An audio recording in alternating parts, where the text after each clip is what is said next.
We've got, I think it's going to be a very good show tonight. I think definitely an interesting topic, that's for sure. We have hit this topic many times over the years. And, as of late, people will always say, well, nobody's telling us anything new. Where is it? When will it be here? How can we prove it? We'll get into all that tonight, I promise you, with Robert Evans Jr. He was raised in San Francisco, California, joined the U.S. Army in 1978, honorably discharged. He was at San Mateo College for Reserve Police Officers Class 1998, and ran for U.S. Congress, 12th Congressional District, as a Republican in 1996 and 1998 against Democrat Tom Lenatos. He started researching Nibiru and the Anunnaki in 2006. Was in several YouTube, has put up several YouTube interviews that he's done. He's got plenty of images that he has sent me, and I have those on the website. He was a speaker at UFOCon 2013 in November of 2013, and he is our guest tonight. So, without wasting another moment, let me bring our guest Robert on to Late Night in the Midlands with us. Let's find out. Hello, Robert. Welcome to Late Night in the Midlands. It is a pleasure to have you, sir. And it's my honor to be on your show tonight there, Mike. Well, great. Well, I'll tell you what, we've been anticipating this show because you contacted me, I don't know, a little over a week ago, and you have sent me quite a bit of information, and some of it I knew, and there's some of it I didn't. So really looking forward to tonight, and you're a little low all of a sudden. Now, we had just done a test, folks, before the show. Oh, okay, how's that sound? There you are. Perfect. Oh, okay. Well, welcome. And why don't we start with a little background? And what got you interested in Planet X? What got you even thinking there might be some truth to all this? Oh, God. How long is this show tonight? Well, we've got about a little over 2.5 hours, and I'm going to try to limit the breaks tonight so we can get as much information as we can. Well, I was born and raised in San Francisco, California. Went through the regular school system, GED from high school. Met my wife, my wife right there. We were married right after high school. We have 3 kids and 2 grandkids. I went to San Mateo College for police officer reserve training. I wanted to get into police work, but just couldn't afford the late night academies. In 2000, what was it? 2006? Yeah. 2006. Yeah. Is that right? My mind's going right now.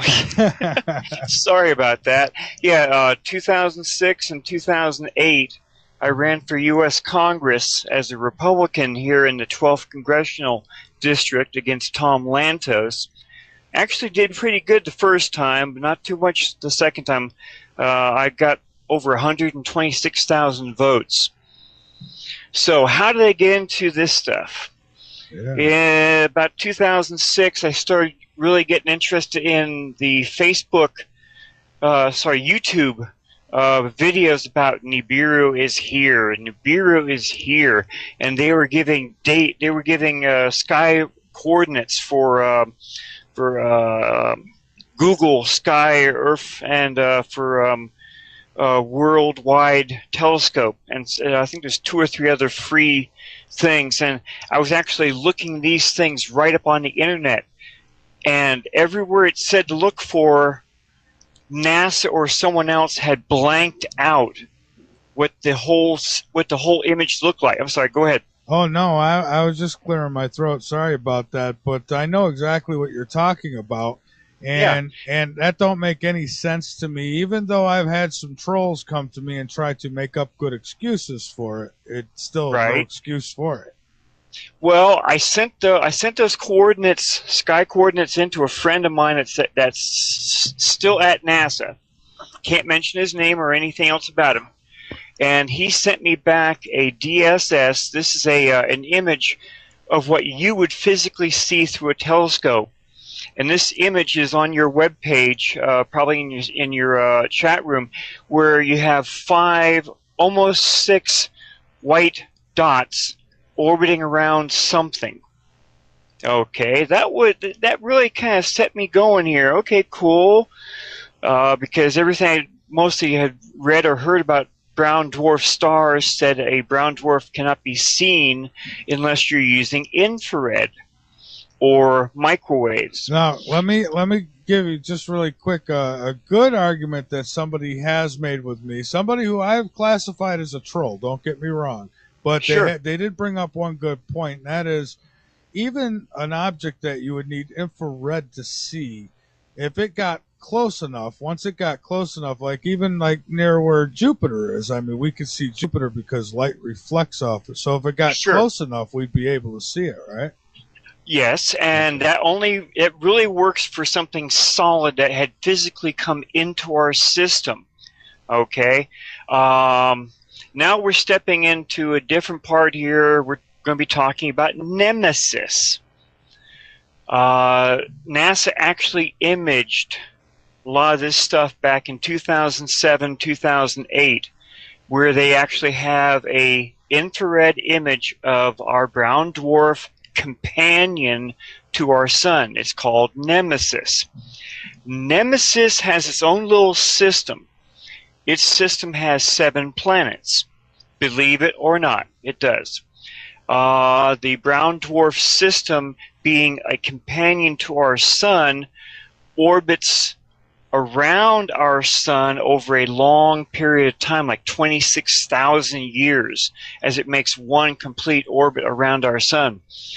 Its 7 planets, only a few of those planets actually interact with our solar system.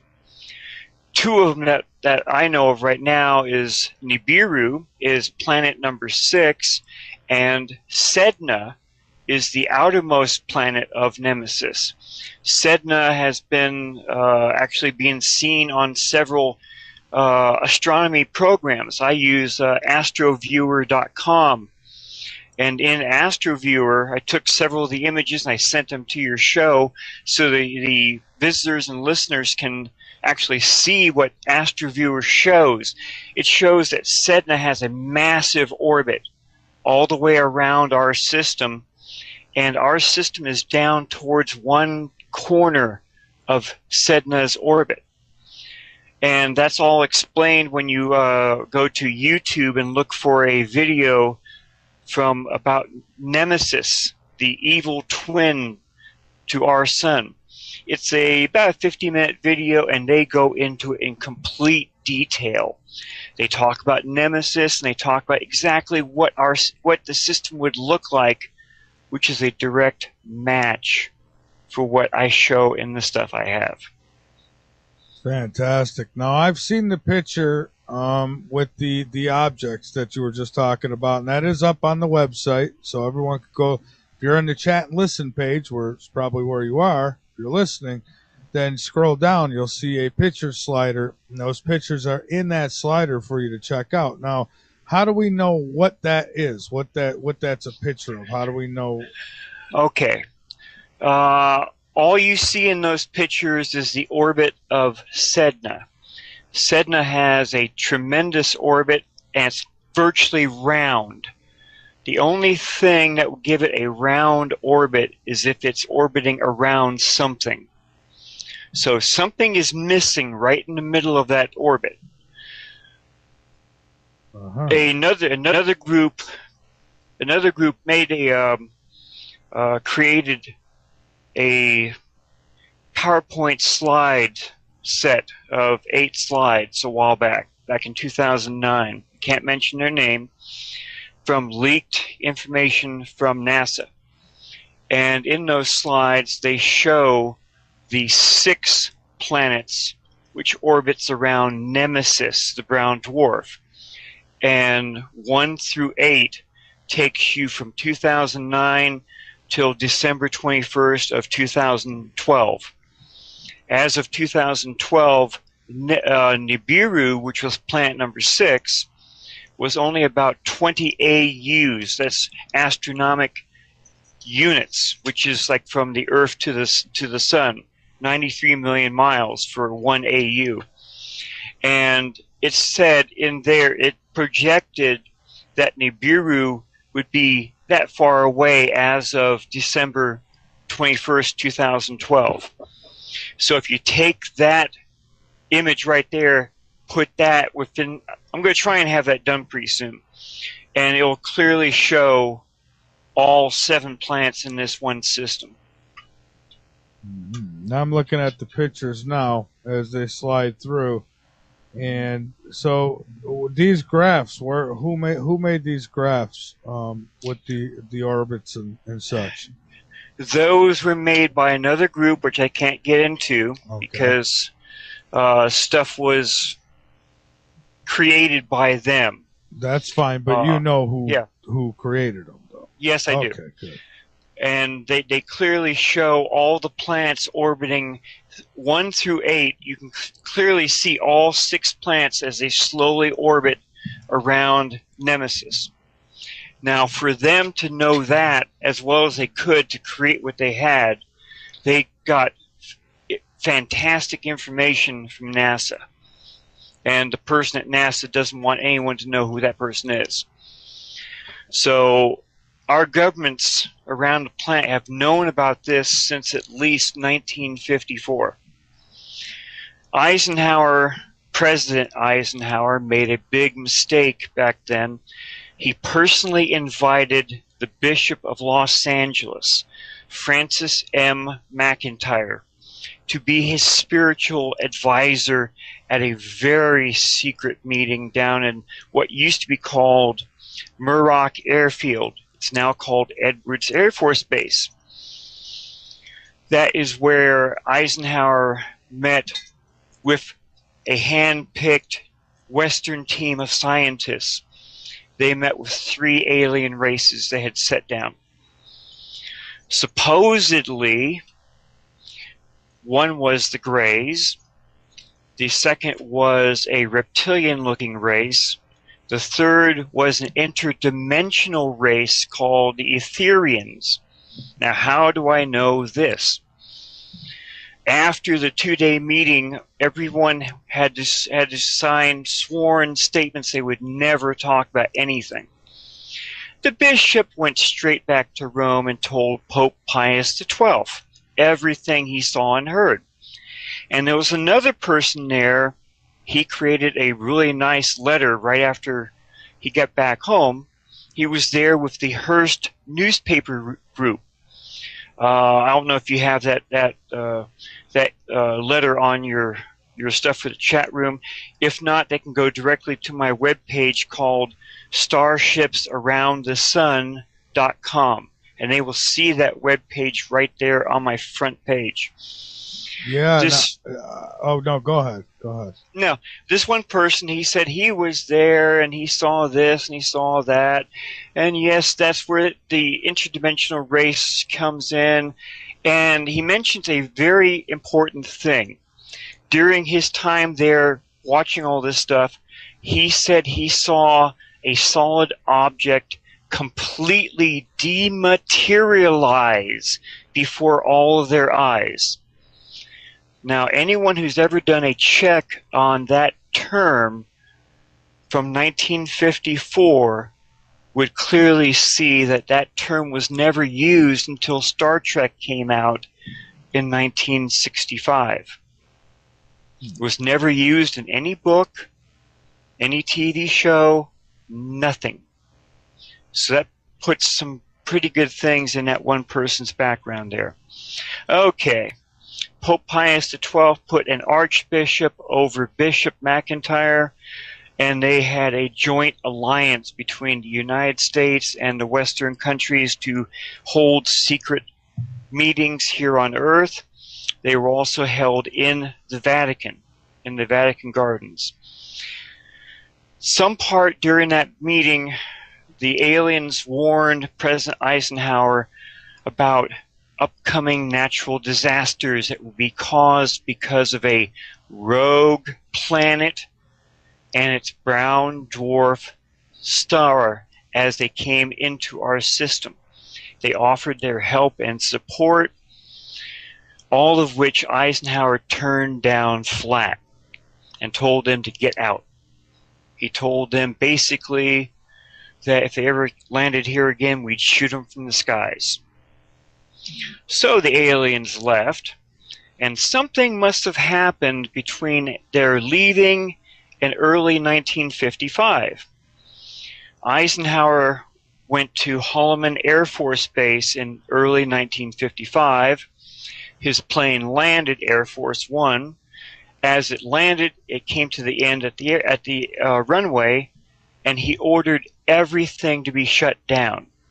All of the radars, telephones, all communications, the gates would be shut.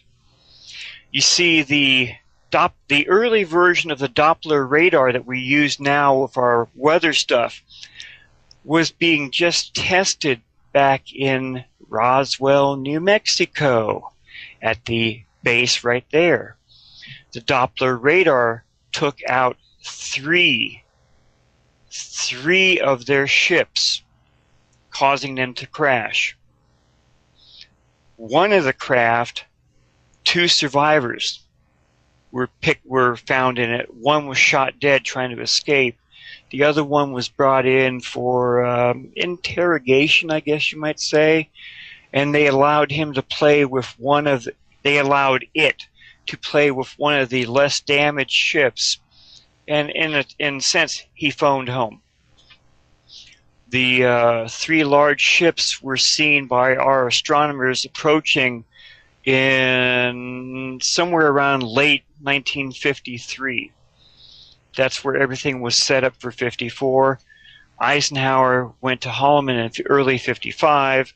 After everything was shut down, 2 flying saucers appeared. One stayed hovering above Air Force One. The other one landed right in front of Air Force One. And Eisenhower was seen leaving Air Force One and getting into the craft. Supposedly, I'm going to keep using that word because I personally don't know, but I know what has been leaked. Supposedly, he met directly with the Anunnaki. They were being called the Nordic-looking ones back then. How do I know that? Yeah, how do you know? Well, there's been so much stuff that's been leaked over the years. And anyway, Eisenhower met with the Anunnaki, tried to make a technical treaty with them, but they refused because they told him supposedly that the Anunnaki almost wiped out the human race back in our ancient history, and they didn't want to do it again. Plus, if we ever got into a fight with nuclear weapons here, we could possibly destroy everything on Earth and possibly damage their bases on their moon. Okay. Yeah, and I'll tell you, I do believe that there are bases not only on the moon but on Mars too, and I think I've seen some pretty credible stuff. And that's where if anyone has read The Lost Book of Enki by Zecharia Sitchin, they would know that. They would know that yes, there was something done up on the moon, and they would also know that the Anunnaki had made bases on Mars as a go-between with the gold, the copper, the brass, the silver, but the gold was the most important thing. You know, some people think that Zecharia Sitchin was playing for both sides, I guess you could say. Okay, and my friends warned me about that when they first heard I was going to be doing research on it. They told me very clearly, do not read any of Zacharias books and do not read Velikovsky's stuff. It's all BS. Hopefully I can say that here on your radio show. Oh yeah, BS is just fine. Now, were they Anunnaki, or were the Anunnaki reptilians? And I'm kind of jumping here. I'm sorry, but I honestly don't know. I've found no descriptions of what the Nordics were supposed to have been, other than they were tall, light-skinned, and they looked basically people that might come from Norway or Sweden, stuff like that. They're about 7 foot tall, give or take. That's the only description I've ever heard about them. Okay, I've heard several different things being addressed as the Anunnaki as being shapeshifters. Who knows? Okay, now, in early 2000s, the Vatican sent out a high-ranking Jesuit priest to go and talk to Christopher Barbato, an Italian reporter. They talked, and the high-ranking priest told Barbato everything that the Vatican has known since '54. And they were just getting worried because the governments around our planet were not saying anything about this stuff. And they were hoping that Barbato would, since he was writing stuff for UFO magazines, maybe he could get the information out in that way, and it would force the governments to come public with this stuff. Barbato's works were printed only in Europe and Italy, never here in the United States. There is a mass disinformation program between the United States and Canada. So we're not hearing any of this stuff. Barbato talked to his friend Lucas Scantamburlo, another Italian reporter, and told him everything that he could. He didn't want to tell him everything. Lucas Scantamburlo did some reporting and checked out everything, and then he did his own articles. Project Camelot, which some of your listeners probably know about or don't know about. sure. They have YouTube videos up under that name, and they went to Lucas Scantamburlo, and he actually did a 2-hour video for them called "The Return of Planet X." You can find that on YouTube, and if you click down after it says "Show More," you'll see his webpage on Project Camelot. Click on that, and you can look. You can see. Here's the links for the 2 videos, and here's also the links for the text transcripts for video 1 and video 2, and several other things that he was in on. Lucas Scantamburlo did a really good job. I don't think, in my opinion, that the Project Camelot, the 2 reporters that were interviewing him, did a good enough job. They found out information, but they didn't press that information. They kind of BS'd it. And I was a little bit irritated when they didn't get as much information. They said in there that, yes, Eisenhower did meet with 3 alien races, and yes, Bishop McIntyre was there, and that once Bishop McIntyre refused to sign any oaths, he went straight back to the Vatican and told Pope Pius XII all about it. And in there he talks about, in his interview, that yes, Pope Pius XII did meet with the Anunnaki. Yes, he knew that Nibiru was coming through real soon. Yes, he knew that there was 2 alien races living on the Earth back then, 1954. He said there were 2 alien races that were living here, and they looked just like us. You could not tell them from any other human as if you walk past him down the street. And Pope Pius was agitated and just really angered that they were here. The Vatican didn't know about it, and the Vatican and the U.S. government did not want the public to ever know about it, mainly because the Vatican would lose all of its support amongst the humans if they ever knew that someone else was still out there. Okay, so that's 1954. 1955, Eisenhower met personally with the Anunnaki, and so did Pope Pius XII. Now, let me ask you this. How do we know for sure that they met with the Anunnaki? I have to ask. Okay, I take that back. If you go to YouTube and you put in Eisenhower with aliens at Holloman Air Force Base, 1955, there are two really good videos. They're in there. One of my friends was in another video with Campbell, C-A-M-B-E-L, C-A-M-P-B-E-L. He's also a UFO researcher, and him and another person went before this like a UFO type show, and they were talking about it, where they had all interviewed the people that were there. One person was there, and he was a doctor back then, or a doctor's assistant, and enough people there actually saw the UFOs. They actually saw Eisenhower leave and get into the craft, get back out of the craft. They knew that Eisenhower was completely enraged when he left, because Air Force One left at high speed at treetop level to get back to the White House. So there's enough information that clearly said, yes, there was these people there.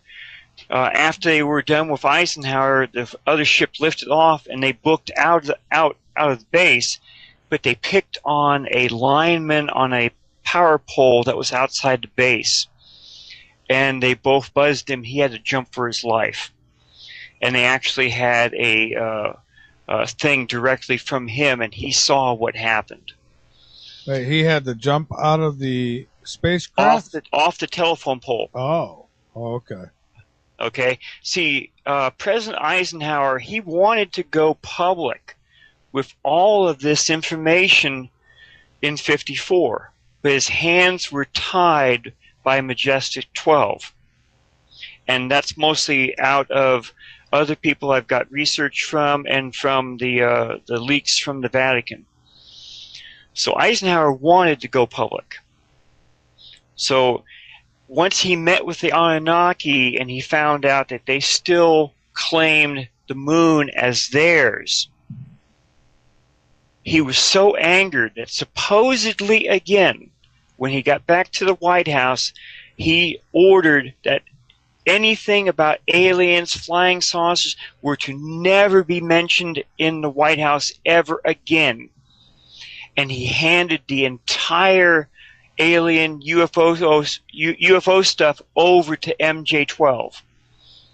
Now, again, supposedly, later on during his term, he was supposedly overheard regretting ever doing so, because he didn't think MJ-12 was doing it the way he would have done. Now, when Eisenhower left office, he actually did a TV special, and he talks to the public.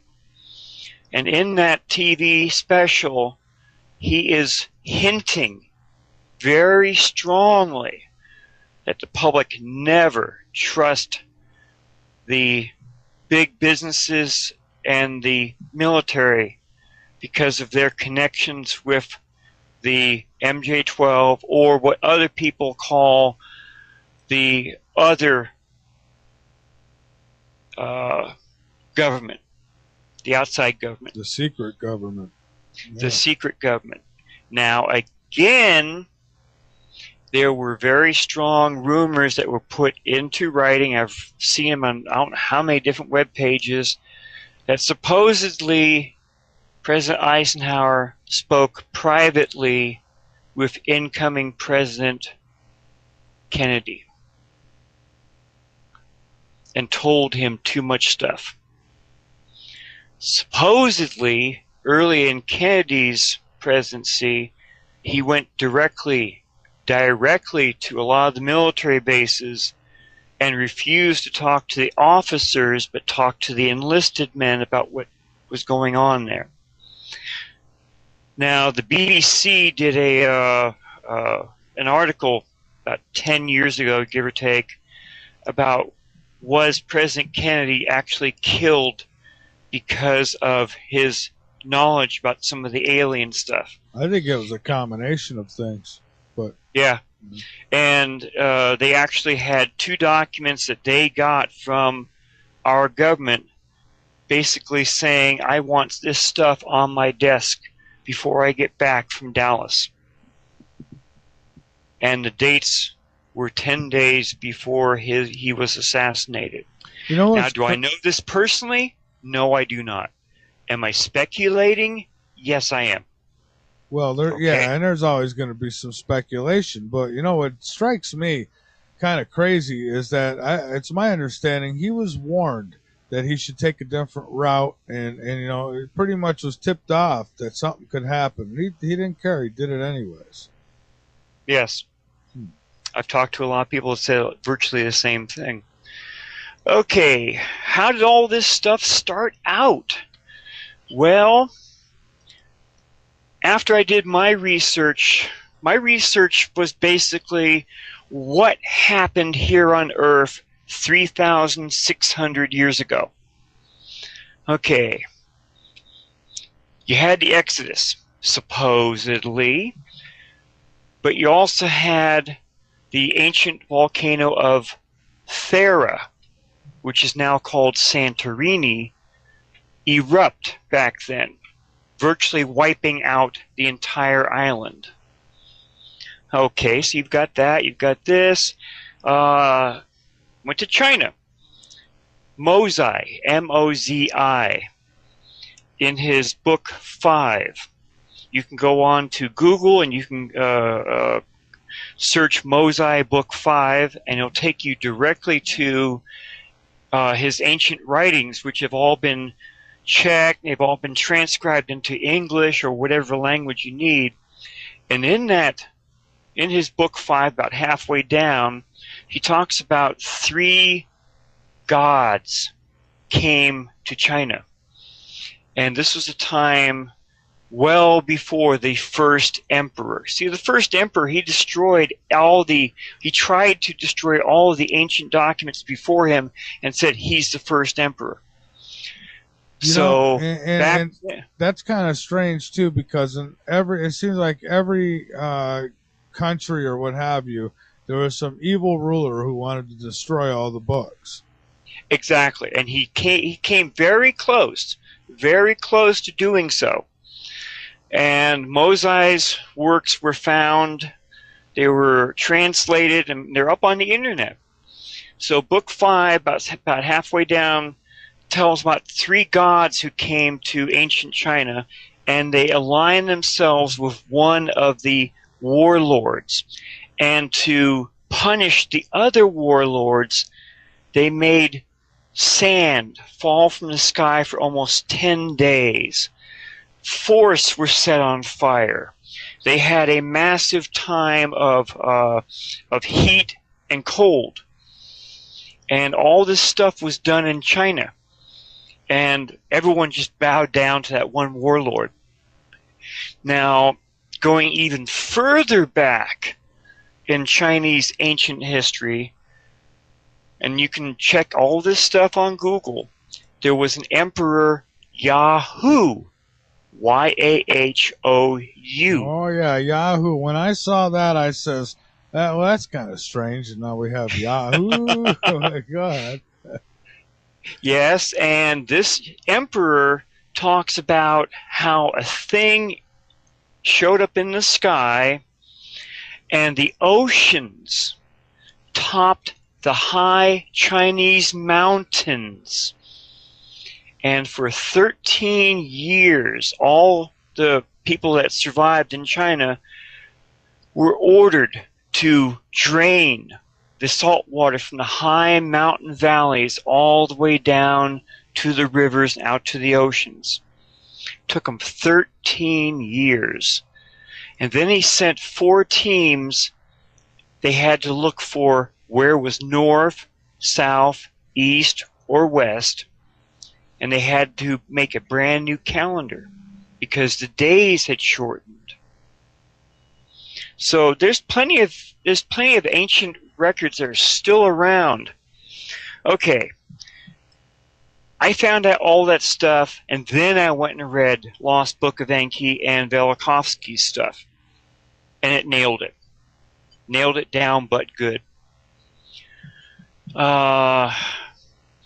Nibiru supposedly was going through our system for uncounted centuries until it accidentally got too close to a planet that was in the orbit where the asteroid belt is now. I don't know used if to it be was called an accident. Tiamat.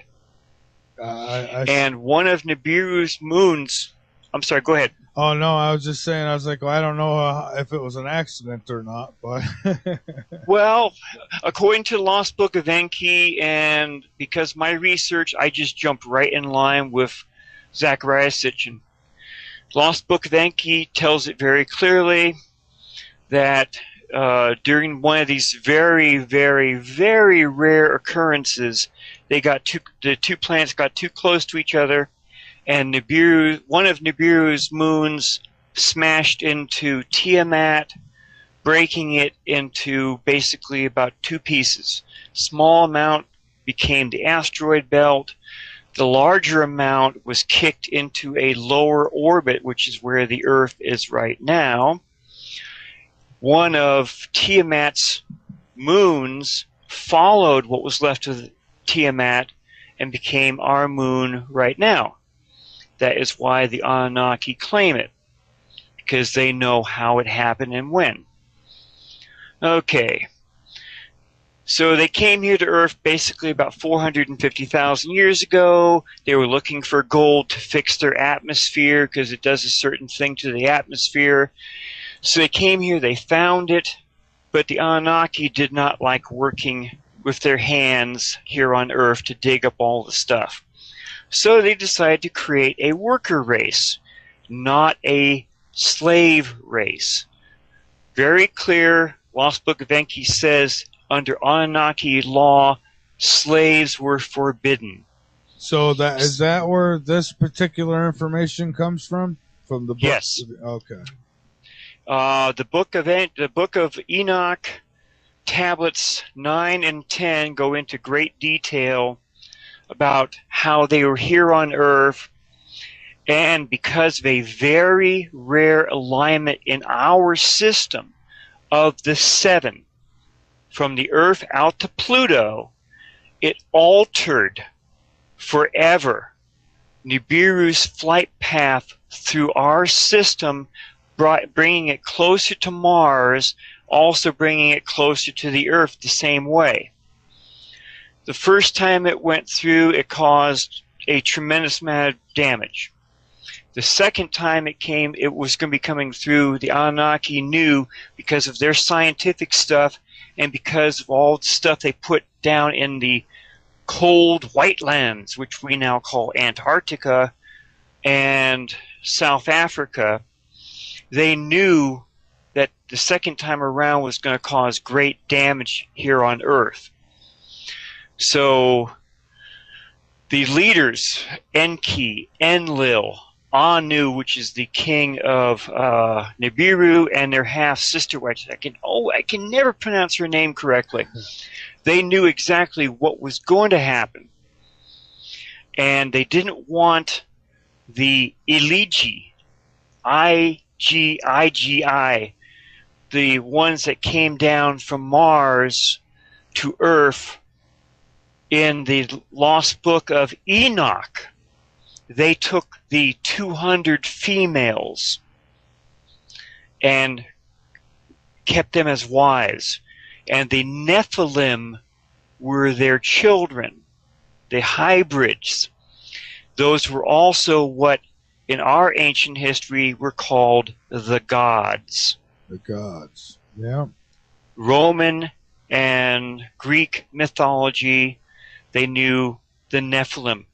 It's also in the Bible about these giants that came down to earth and grabbed 200 females and had kids with them, and the giants were born from them. That's the Nephilim, the gods. Okay. See, and before you go on, let me just say that, I believe that there is a big G, and I call, that God, the creator, creation is, I think, the universe. And it's so big we can't comprehend it, we can't see it all. But, what I'd like to know is, now the Anunnaki, how did they get created? And I want to dig back and get all the answers. I mean, where did it all start? I kind of don't believe there was just this big bang and here we were. That is a very slippery slope for anyone who tries to do research on any of this stuff. Any of it. And I'm going to be getting into it pretty good here pretty soon. Are you going to be taking a break now? Or are you going to... yeah, as a matter of fact, we are up for a break in just a minute here. So why don't we do that? And please give out your website again, too. And folks, we're going to be getting into a whole bunch of stuff here tonight. And you're welcome to call in also. No idea how much. Oh, I know. The Colburn Bible, that's another one we'll be discussing. There's so much. Like I say, this topic will take you, I mean, my God, you better have some good shoes on because it doesn't end.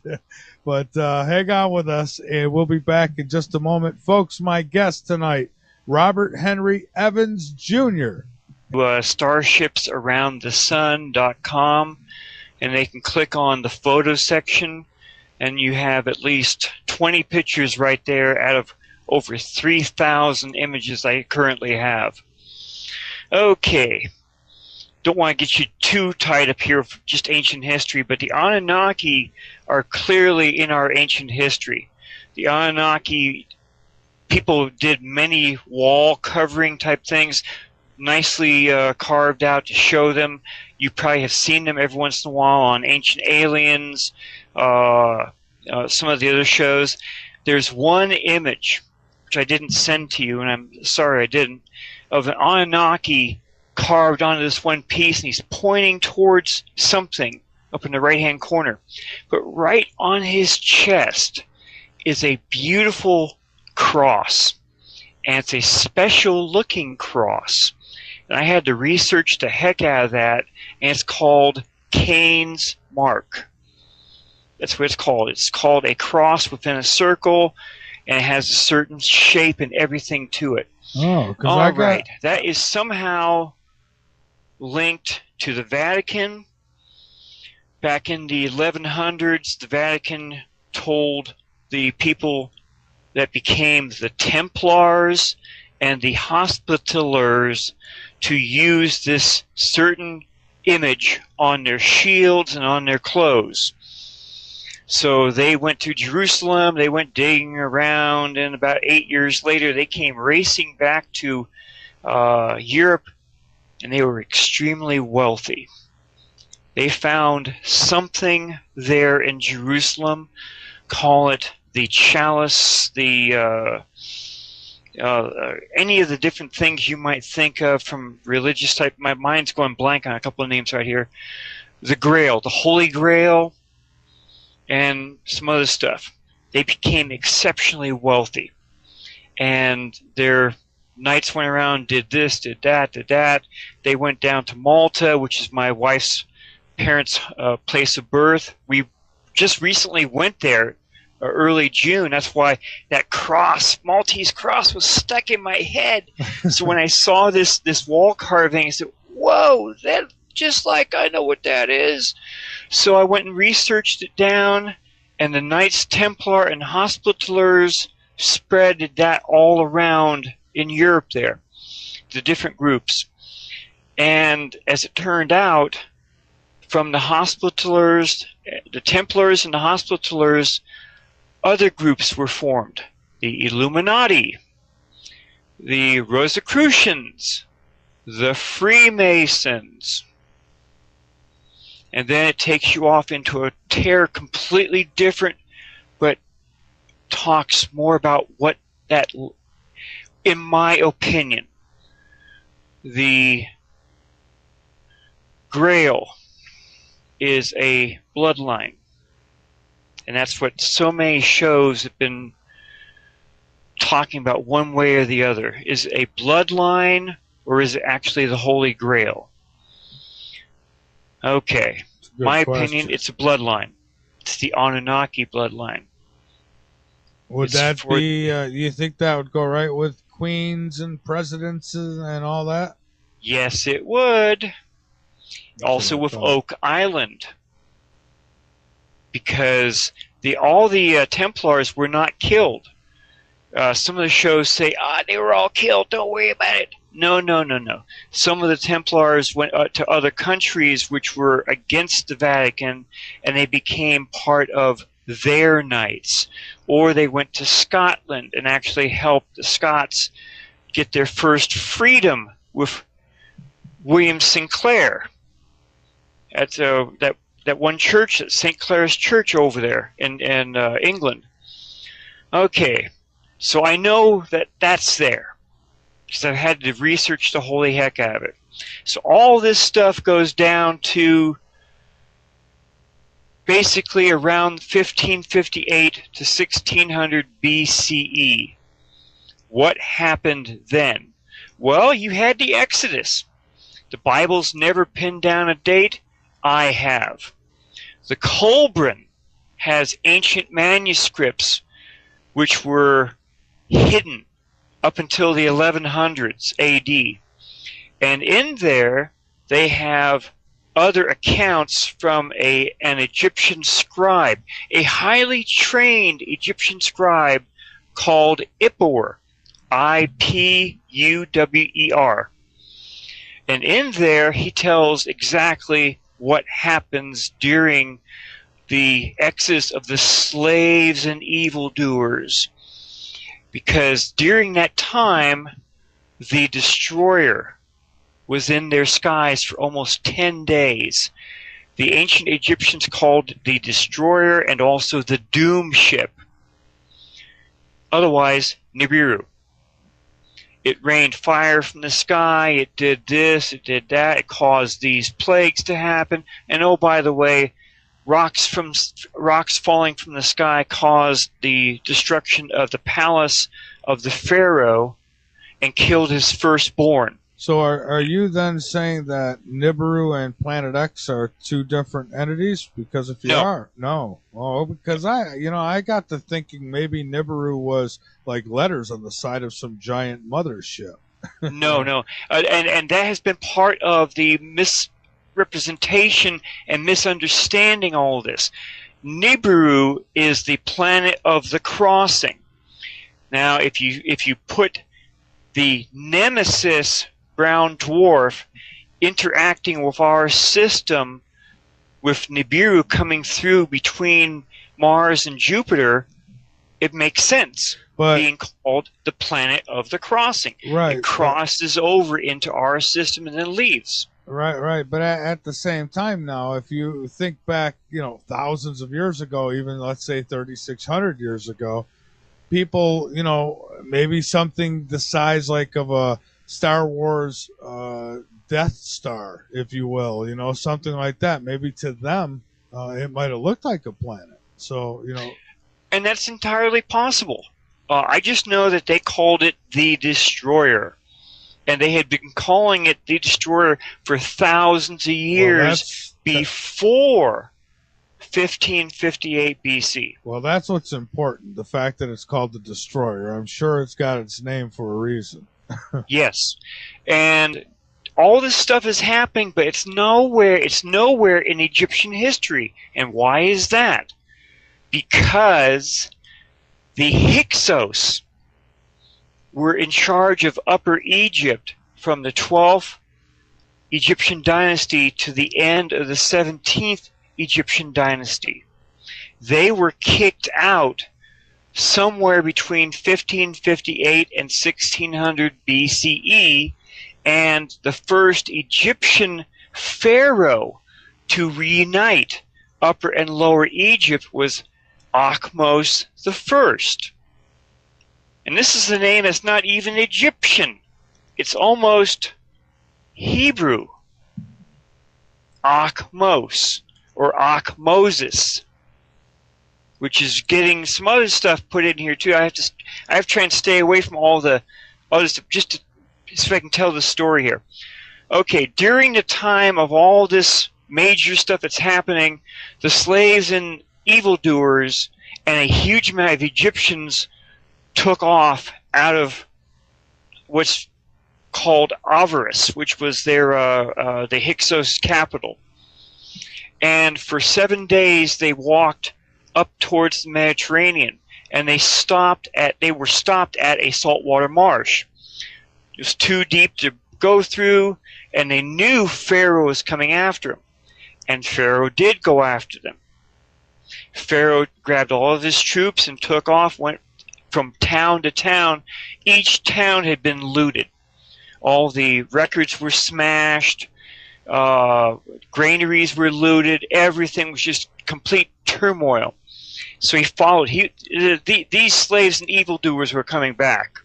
Okay, this is an Egyptian version, so they don't mention anyone's names. They caught up with them. Let me back up here a second. They were all led by a priest prince from the inner courtyard of Pharaoh, and that's very clear in his accounts. So Pharaoh caught up with them. Now during this time there's been heavy tectonic activity. The ground has been dropping, it's been shaking really heavily, all this stuff, fire coming out of the ground, and oh, by the way, ash is falling all over Egypt. Ash from a volcano. Now how many volcanoes are down here in Egypt or anywhere near Egypt? So that's clear in the account. So he catches up with them, and then he sees them down here, and they're all fighting amongst themselves, and for some reason this thing in the sky is causing a sound that is being described as 10,000 trumpets all yelling at the same time. And they have to listen to this, and it's almost deafening to them. Then Pharaoh goes in and attacks them. The priest prince from the inner courtyard of Pharaoh leads him across the saltwater marsh because the ground beneath it had risen up, leaving nothing but mud. So they're racing across, and there's a tail end which stands and fights Pharaoh. So they're fighting in this saltwater marsh, and everything just goes nuts. Then a tremendous roar is heard in the skies. A tremendous roar they had never heard before. And then the water rushes out into the Mediterranean. That tells you a tsunami is coming. If anyone remembers 2004, when the big tsunami hit most of Sumatra and stuff, that's exactly what happened. So this tremendous roar stops them. Now, Ipur doesn't say how long they were stopped, when did they get back going, or what. All he says, here's this gigantic tsunami coming in and just washes Pharaoh and these hind people that were fighting, just washes them all away and floods most of Egypt. That's how big this tsunami was. Now, what would cause a tsunami back then? The eruption of Thera up in the Greek islands. Its tsunami just washed right over Crete and almost destroyed everything that was there and pushed the palace of Knossos almost, I guess, 20 or 30 feet from its foundations. Okay? That's the only thing that marks that date in time, between 1558 and 1600 BC. Go on Google, do a search on it. Almost everyone says that same time period. The remnants of the chariots were found at the bottom of the Red Sea about 20 years ago, and they date to the end of the 17th Egyptian dynasty, right then and there. Ahmose I was pharaoh in 1550 BCE. There's another thing your listeners can go dig up. It's called the Tempest Stele, S-T-E-L-E, of Ahmose I. Now, this stela, Ahmose had ordered being built to commemorate everything he had to rebuild in Egypt. So many things were destroyed or undermined, and it's all in hieroglyphics. And oh, by the way, the pyramids had collapsed. In Egyptian hieroglyphics, the pyramids had collapsed. Anyone that looks at the three pyramids down there, they all should be wondering why the outside stuff is not there, and only one of them has stuff way up there at the very top. Well, I'll tell you another question I got about those pyramids is, why are there pyramids, what appear to be pyramids on Mars as well, that would almost match what we've got here on Earth, right? An excellent question. If supposedly they are pyramids, and if they are, and NASA hasn't been telling us, just like that face that was seen on Mars, and they went back years later and they took another picture. Nah, don't worry, that it was just a fate. It was just a funny trick of light on that one day. But there is a big base up there, and I know it's there. I've seen the pictures of it. I've read remote viewer Dr. Courtney Brown's account of it. Oh, yeah, we just had him on, I think a week ago. He is fantastic, and I'll be getting back to him in a little bit. Anyway, so Nibiru was here between 1658 and 1600 BCE. No ifs, ands, or buts. Now we race to the future. Eisenhower met with them in 54, 55. Supposedly all the secret meetings are still being held. The Vatican knew everything about it. All the popes knew it after Pope Pius XII. The next pope right after Pope Pius XII was talked about that he was actually dealing with the aliens even then, but he wanted to keep his arms away from them, keep them separate. So the Secret Service, being part of the Vatican, their own version, kept him away from those people. Okay, 1980, Pope John Paul II. He was over in Germany to be meeting with a hand-picked group of high-paying Catholics. And in this meeting, there were actually two German reporters. And the subject of the third secret of Fatima kept coming up. And I'm just doing this from memory, so you can actually find this, or I can give you a copy of it. Okay. I think I gave you a copy. He finally gives up and he says, look, the popes before me never talked about this because they didn't want the communists to start grabbing land or something to that effect.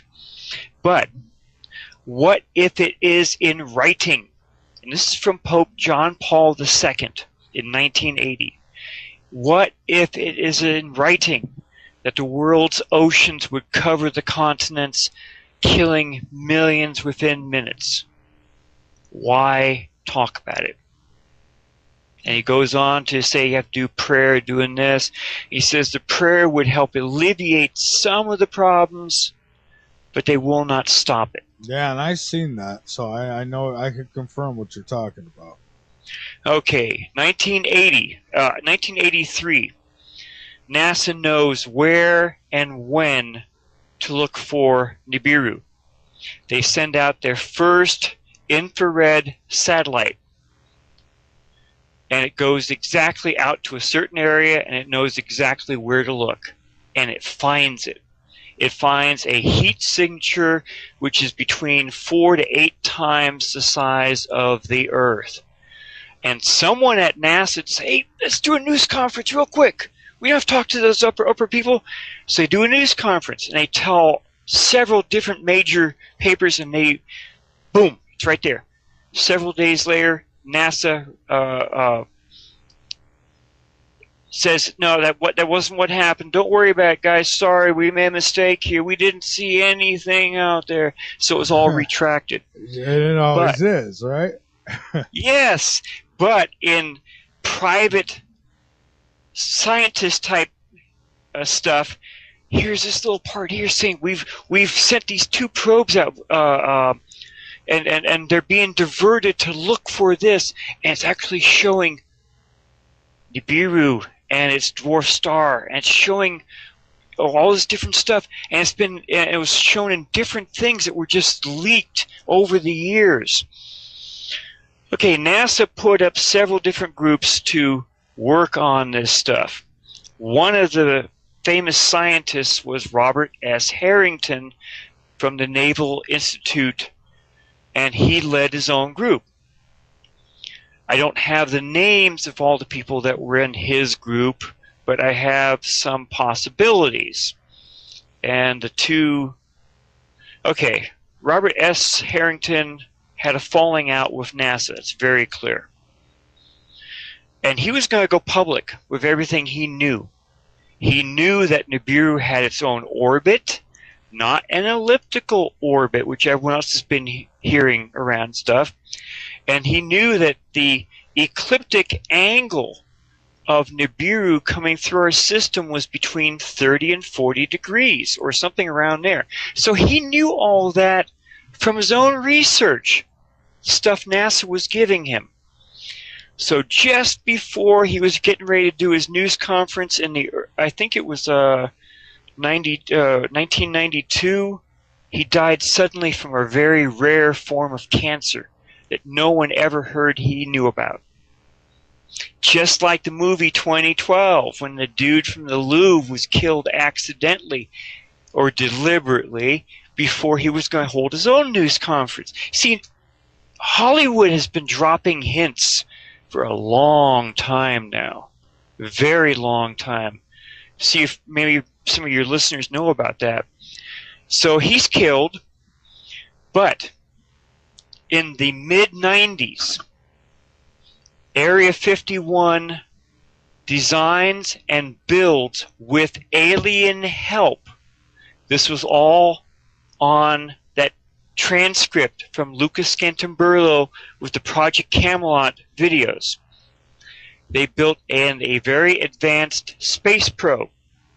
This space probe was taken into orbit by the Aurora craft. From Earth, it went straight out past Pluto, met up with Nibiru, orbited it, and videotaped it. What it did other than that, I have no idea. I just have the account that was told by Lucas Scantamburlo. Eventually, the craft returned to Earth very fast. It makes NASA and its slow-moving stuff look like something I cannot say on your show. Now, let's say this Planet X it's supposed to come in between the Earth and the Sun, correct? No. That's another misunderstanding. Well, do tell. Nibiru never comes... Okay, the Nibiru orbits through our system clockwise, just like Sedna does. Everything in our system except for Pluto orbits counterclockwise.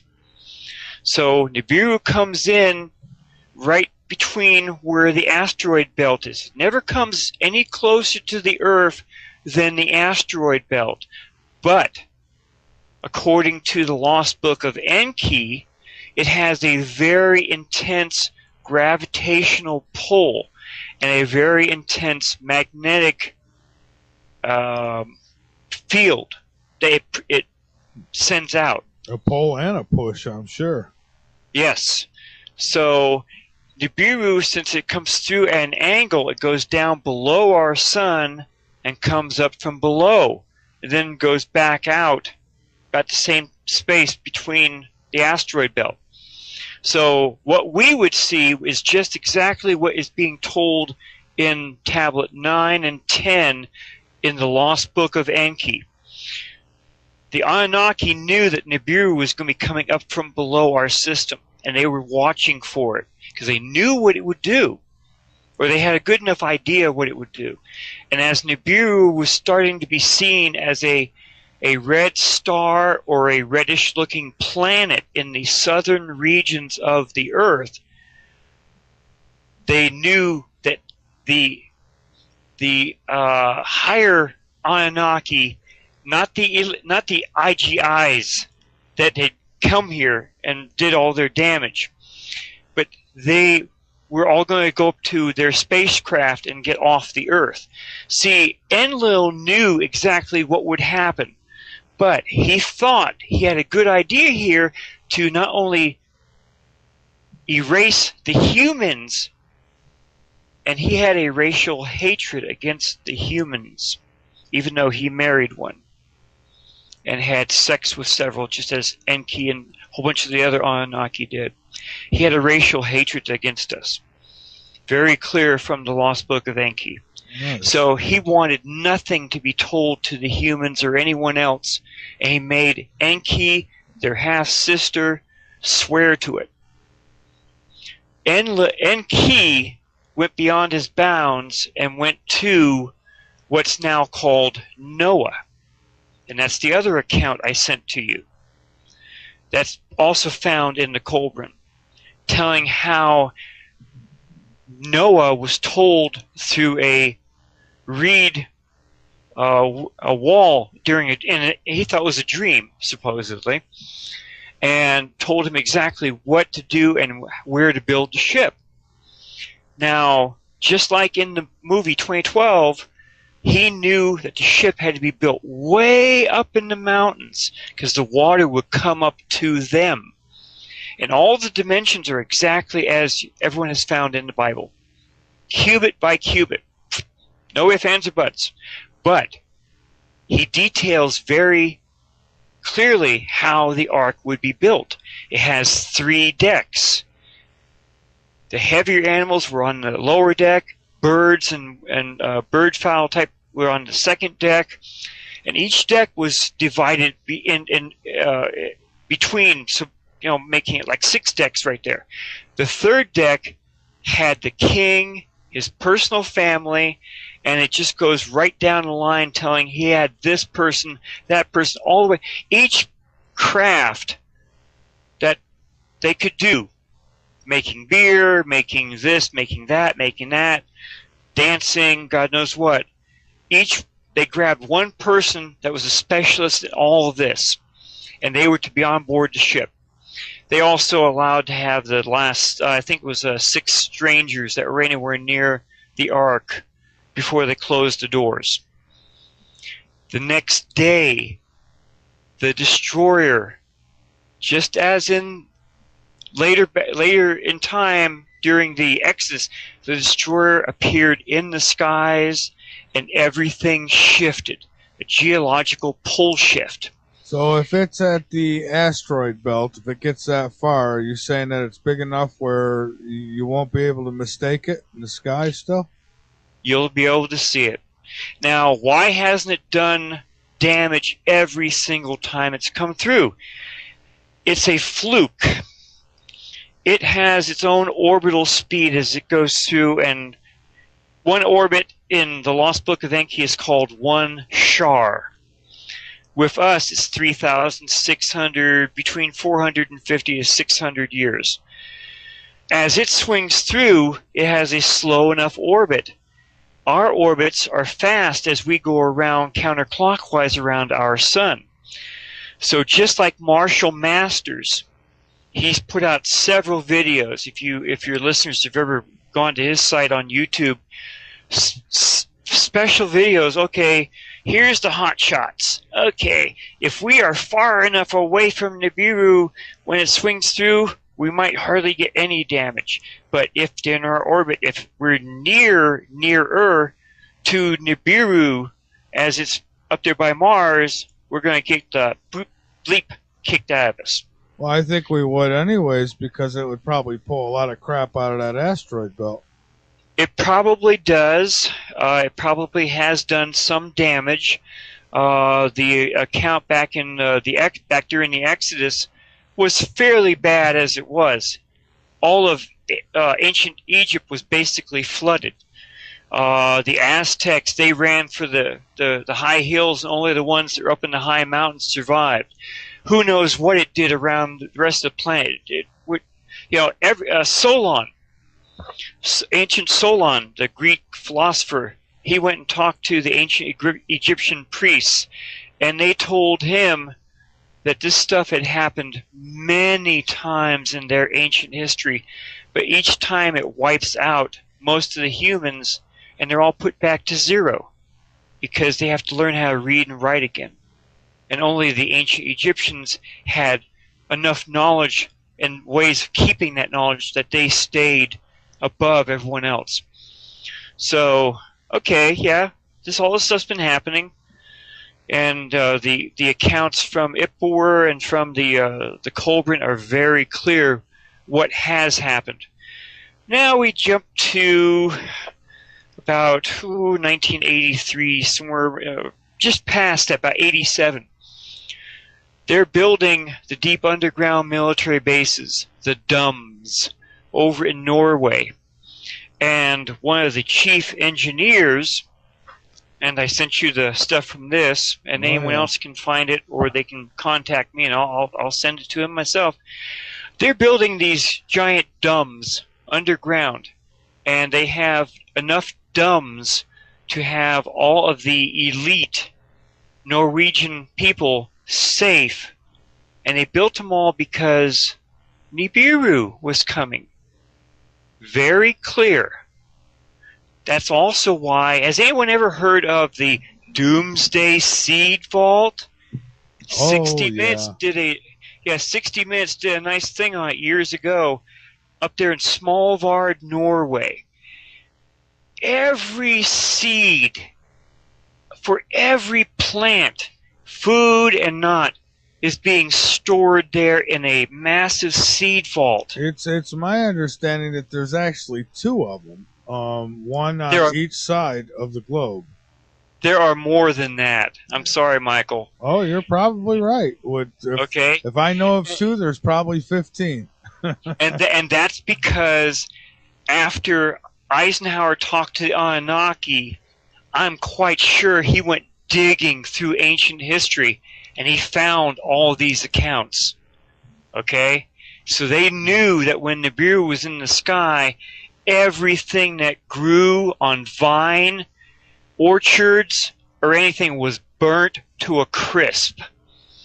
And according to Ippur, very clearly, at the end of his account, that's in the Kolbrin only, he talks about he wished that the Egyptians had been nicer to he calls them Hebrews, Kebrews. Okay? So it was the Hebrews that were leaving, and it was the Exodus. And he also says that after the destroyer left, a global shift had happened because all of their growing seasons were thrown out the window. That's happening now, as a matter of fact. Well, not really, but we're getting close. Yeah. I mean, he says it was immediate. Okay? He says the stars moved to new positions in the sky. The sun and the moon set and rose in new positions that they'd never done that before. And that's exactly what Solon had found out from the ancient Egyptian priests, that had happened several times. No, the Chinese mentioned that in the Emperor Yahoo account. No. And Mosai of China in Book 5 also mentions it again.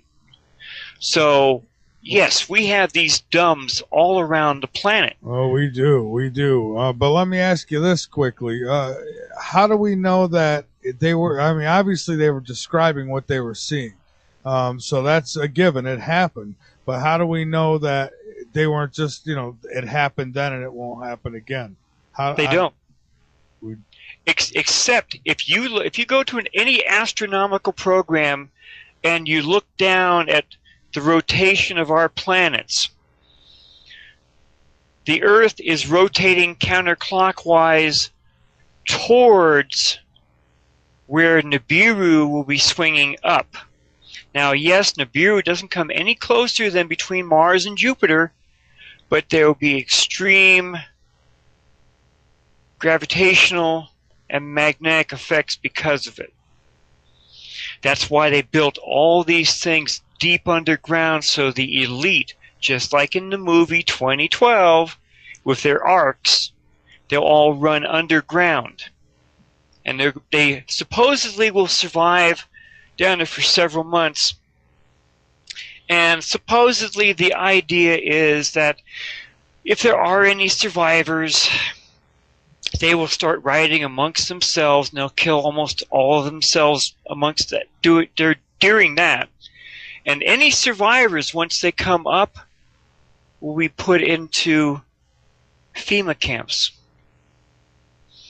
Now, how many of your listeners have known before 2013 about all the massive amounts of ammunition that every agency of the U.S. government was buying up? Now, my listeners are well aware of it, but unfortunately there's a lot who don't listen to shows like this, and they have no clue. They think it's just a conspiracy theory, but it's very real. I followed it as much as I could. There were huge trains of automobile carrying cars that were all made up to be prison cars, and they were being kept silent, very quiet about it. But certain people were leaking information about it. A person that used to go on to YouTube, is called Just Call Me Kit. No one's heard anything from her since 2012. She was on another radio show, which I don't know if you want me to mention it or not. Oh, go right ahead. She was on Orion Talk Radio back in 2012, and I have a copy of the show. See, my wife and I have really been researching this for a long time. And she was talking about all the contracts that the U.S. government was putting out to quietly and quickly pull everything away from each of the 3 coastlines we have, and that the U.S. government was building 4 enormous food stations right in the middle of our country. And I forgot the states. It's 4 states, and the United States was broken down into A, B, C, and D. And each one of these food things would eventually put some supplies out to those states that were mentioned. Probably Colorado is one of them. Probably. And after that show, no one's heard from her since. Do I know anything happened to her? No. She might just be staying underground and keeping her mouth quiet. On YouTube, she only made 3 videos. And they're still there. She's never pulled them. Her account hasn't been pulled. Okay, let's go to the remote viewing type people, like Dr. Courtney Brown. Yeah. He came out with a remote viewing study between 2008 and 2013. Now, he will very quickly kick me in the butt for not mentioning that there are a tremendous amount of time frames that may or may not go through a bottleneck. But now, with all due respect to Courtney Brown, who I like very, very well, it's still, I mean, kind of to a good portion of people, it's kind of still a hypothetical whether, yes. Yeah, because we're not sure. But go ahead. exactly. And I'm sorry for stepping on your toes there. His thing from 2008 to 2013, he had all of his people working on it, including himself. And what they saw was they saw massive meteorites or asteroids falling into the ocean, causing massive displacement waves. You can't even call them tsunami. Just like in the movie 2012, this massive wave going out in all directions. It's like a planet of its that own. the Earth was hit by several of those, and that they could smell rotting vegetation, and that they knew that there was no governments, there was no emergency response, there was no transportation, and no food being put out to the people. And the people were all running from the coastlines to get as far inland as they could. Sydney, Australia was heavily damaged, and they saw the Australians running inland. The state of Hawaii was washed clean. Nothing was left on on the islands of Hawaii. One thing hit down near in the Indian Ocean, and a tremendous wave washed in nearly 200 miles right up to the mountains of Kilimanjaro, if I remember correctly. Well, I know South Carolina used to be under the water because it's all sand. But he also did mention that Washington, D.C. had been heavily destroyed, and they were seeing, or the people in these studies were writing down that all there was shambles of homes for people to try and put together to live in after all this stuff had happened. Okay. All of the predictions and prophecies told by almost everyone for almost over 2,000 years all died as of December 21st, 2012. The Aztec calendar, nothing happened this time. All the predictions and God, I don't know how many of those I've gone through and have read about massive water waves coming in doing this and that. It's all stopped. It all fell flat. Dr. Courtney Brown's study ended as of June 1st of 2013, when all of this stuff should have happened. But it didn't happen during this timeline. I'm going to safely say that. It didn't happen during this timeline. All the scientists have been saying for years that we were going to have massive solar storms in late 2012. The sun's been very quiet. It has, and do you know why? The ETs have intervened. Now, how do I know that? Yeah, how do you know that? You see, I found out accidentally during my research. My friend said, "Hey, if you're going to research Nibiru, there has to be alien ships coming here, and I think these are them." And they started sending me the satellite camera images from SOHO, the Solar Observatory, stereo behind, stereo ahead, the U.S. Navy's satellite system called SECCHI, SECCHI. And these things had unbelievable looking things on them.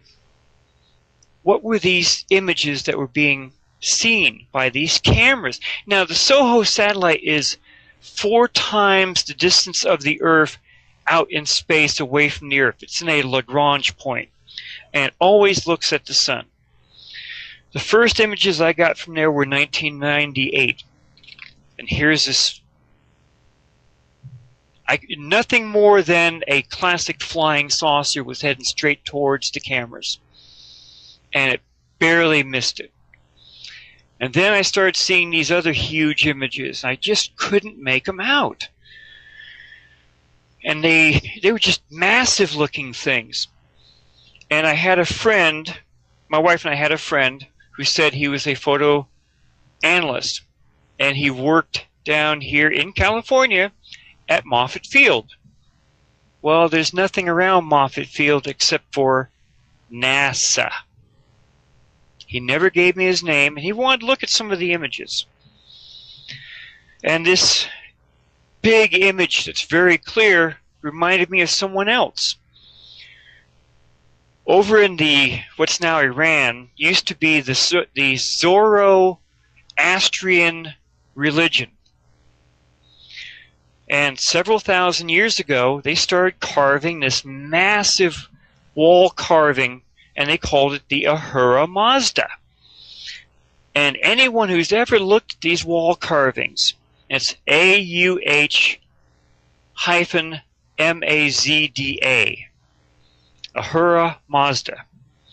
Anyone that looks at these things clearly sees outstretched birds' wings, but there's one problem. There's landing gear coming down from the image. You can see metal rods, or what looks to be metal rods with round wheels on the end. And there's a Anunnaki god standing right in front of them.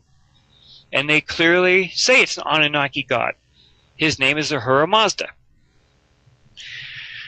In 2005, one of the very excellent cameras on Soho called the EIT 304. It's an ultra extreme infrared camera. It clearly caught something coming down the left-hand side of our sun. And this image was trailing what I call drive plasma, or exhaust smoke from your car. I had to research the holy heck out of these images, because people have called me this, and that on Facebook. And then when I finally got in with, I hope I can mention this other. You listen. You're welcome to mention anything you want on this show. We never censor our guests. Okay. Go for it. They're called Third Phase of the Moon. They contacted me directly and said, "Hey, how about doing a short video for us?" And I said, "No problem." So I sent them the images, and Third Phase of the Moon under Bob Evans or Robert Evans, you'll see 2 videos on YouTube, one showing these images, showing these massive things coming into our system. The other one shows these other interesting things NASA does not want you to know about. The ETs placed, and this is ETs, not us, massive space probes all around our sun. They've been there for over 7 years. My opinion is that these space probes are controlling our sun's output. You see, very few people know that our system is electrically charged. There is a wormhole, if you can call it that, that goes out from the sun to each one of the planets, and then from the planets to each one of their moons. This wormhole, it's the energy that's in our system is at a certain rate. Now controlling like our 12 volts, or how many amps, God knows what. So this Nemesis system has a different electrical rate. So each time it interacts with our sun, and every time Nibiru, as it comes through, it interacts with our sun, each one of the planets, it causes just holy heck here on Earth. Because the sun controls not only earthquakes, but tectonic plates on our Earth. So all the stuff that was being told by Ippaward back in 1558 probably was because of this interaction between our sun and the brown dwarf, Nibiru, and our sun.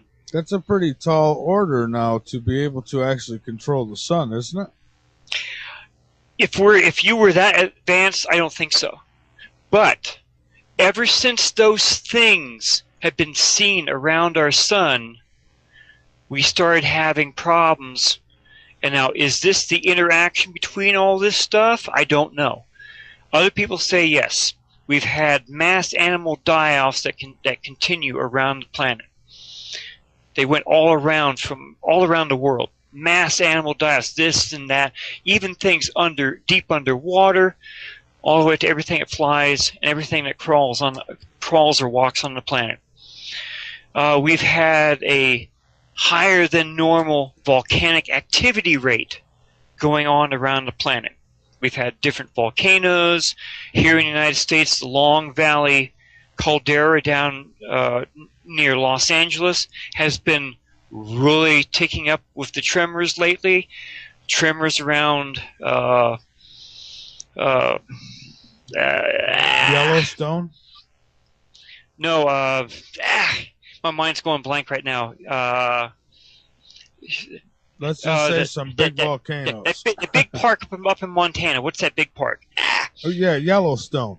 Yellowstone. Yellowstone's on top of a massive caldera, which has exploded at least 3 times over the last 2-point-something billion years. It's ticking and has been ticking for a long time. The ground has actually been rising in part of Yellowstone, and the roads, the regular road you drive on, has actually been almost melted because of the underground heat. Different other volcanoes around the Earth, up in Iceland, over in the Kamchatka Peninsula over there in Russia. So we have the highest volcanic rate right now. Either they're rumbling or they've already erupted. Yeah.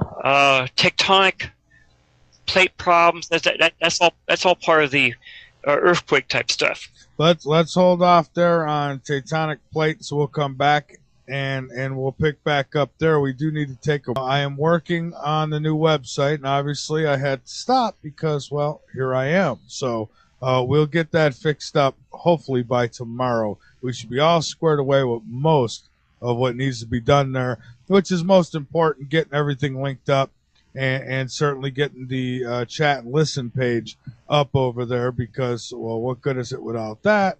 And I'm really happy with this new website because I'm going to be able to do a lot more than I was able to do over on Dix.com. I'm sorry, Wix.com. But let's get back to it with my guest, Robert Evans. And folks, we'll take your calls, 803-317-2264. Don't be afraid. We won't bite your head off. So hello again to High Point Radio, Dark Matter, and everybody listening on the L&M Radio Network. And Robert, we're back. We were talking the plates. Yes. Go ahead. Okay, so all that stuff is slowly happening, and who knows exactly what is actually causing it. Is it this stuff happening, or is it something else happening? I'm in there with I'm sitting right there with Zachariah Sitchin on this stuff. It is Nemesis. One of the programs I have is called AstroViewer. We've gone over this before. If this one program has the information it does, then this information has been out quietly and no one else has known about it. Plus, we have not seen one major storm on the sun since 2012. This should be an extremely powerful time because this is supposed to be the sun's hot time, and it hasn't happened. And I look at each one of the dots. I've been researching, pointing directly towards these things that are all around our sun, and everything else I've researched in understanding how our system supposedly works, that points directly, in my opinion, to what the ETs are trying to have intervened and are trying to not happen. All right. And okay, Robert, the Vatican has known about this too. There was a most recent thing from the Vatican. Our former Pope, let's see, what was his name? Pope Benedict. He got on a German radio station a while back, and he's just riling and everything about the Catholic world, and he claimed that a group of Jesuits had infiltrated the Vatican and were pursuing what he called an alien agenda. Well, that's true. I think that's true. Yeah, exactly. So here is Pope Benedict complaining about these Jesuits, and the only other Jesuit account came directly from Christopher Barbato, from the high-ranking Jesuit priest that came down and met with him and told him all this stuff that's in these transcripts from the Return of Planet X with Lucas Gantamberlo. So now you have this thing. Here's this Pope.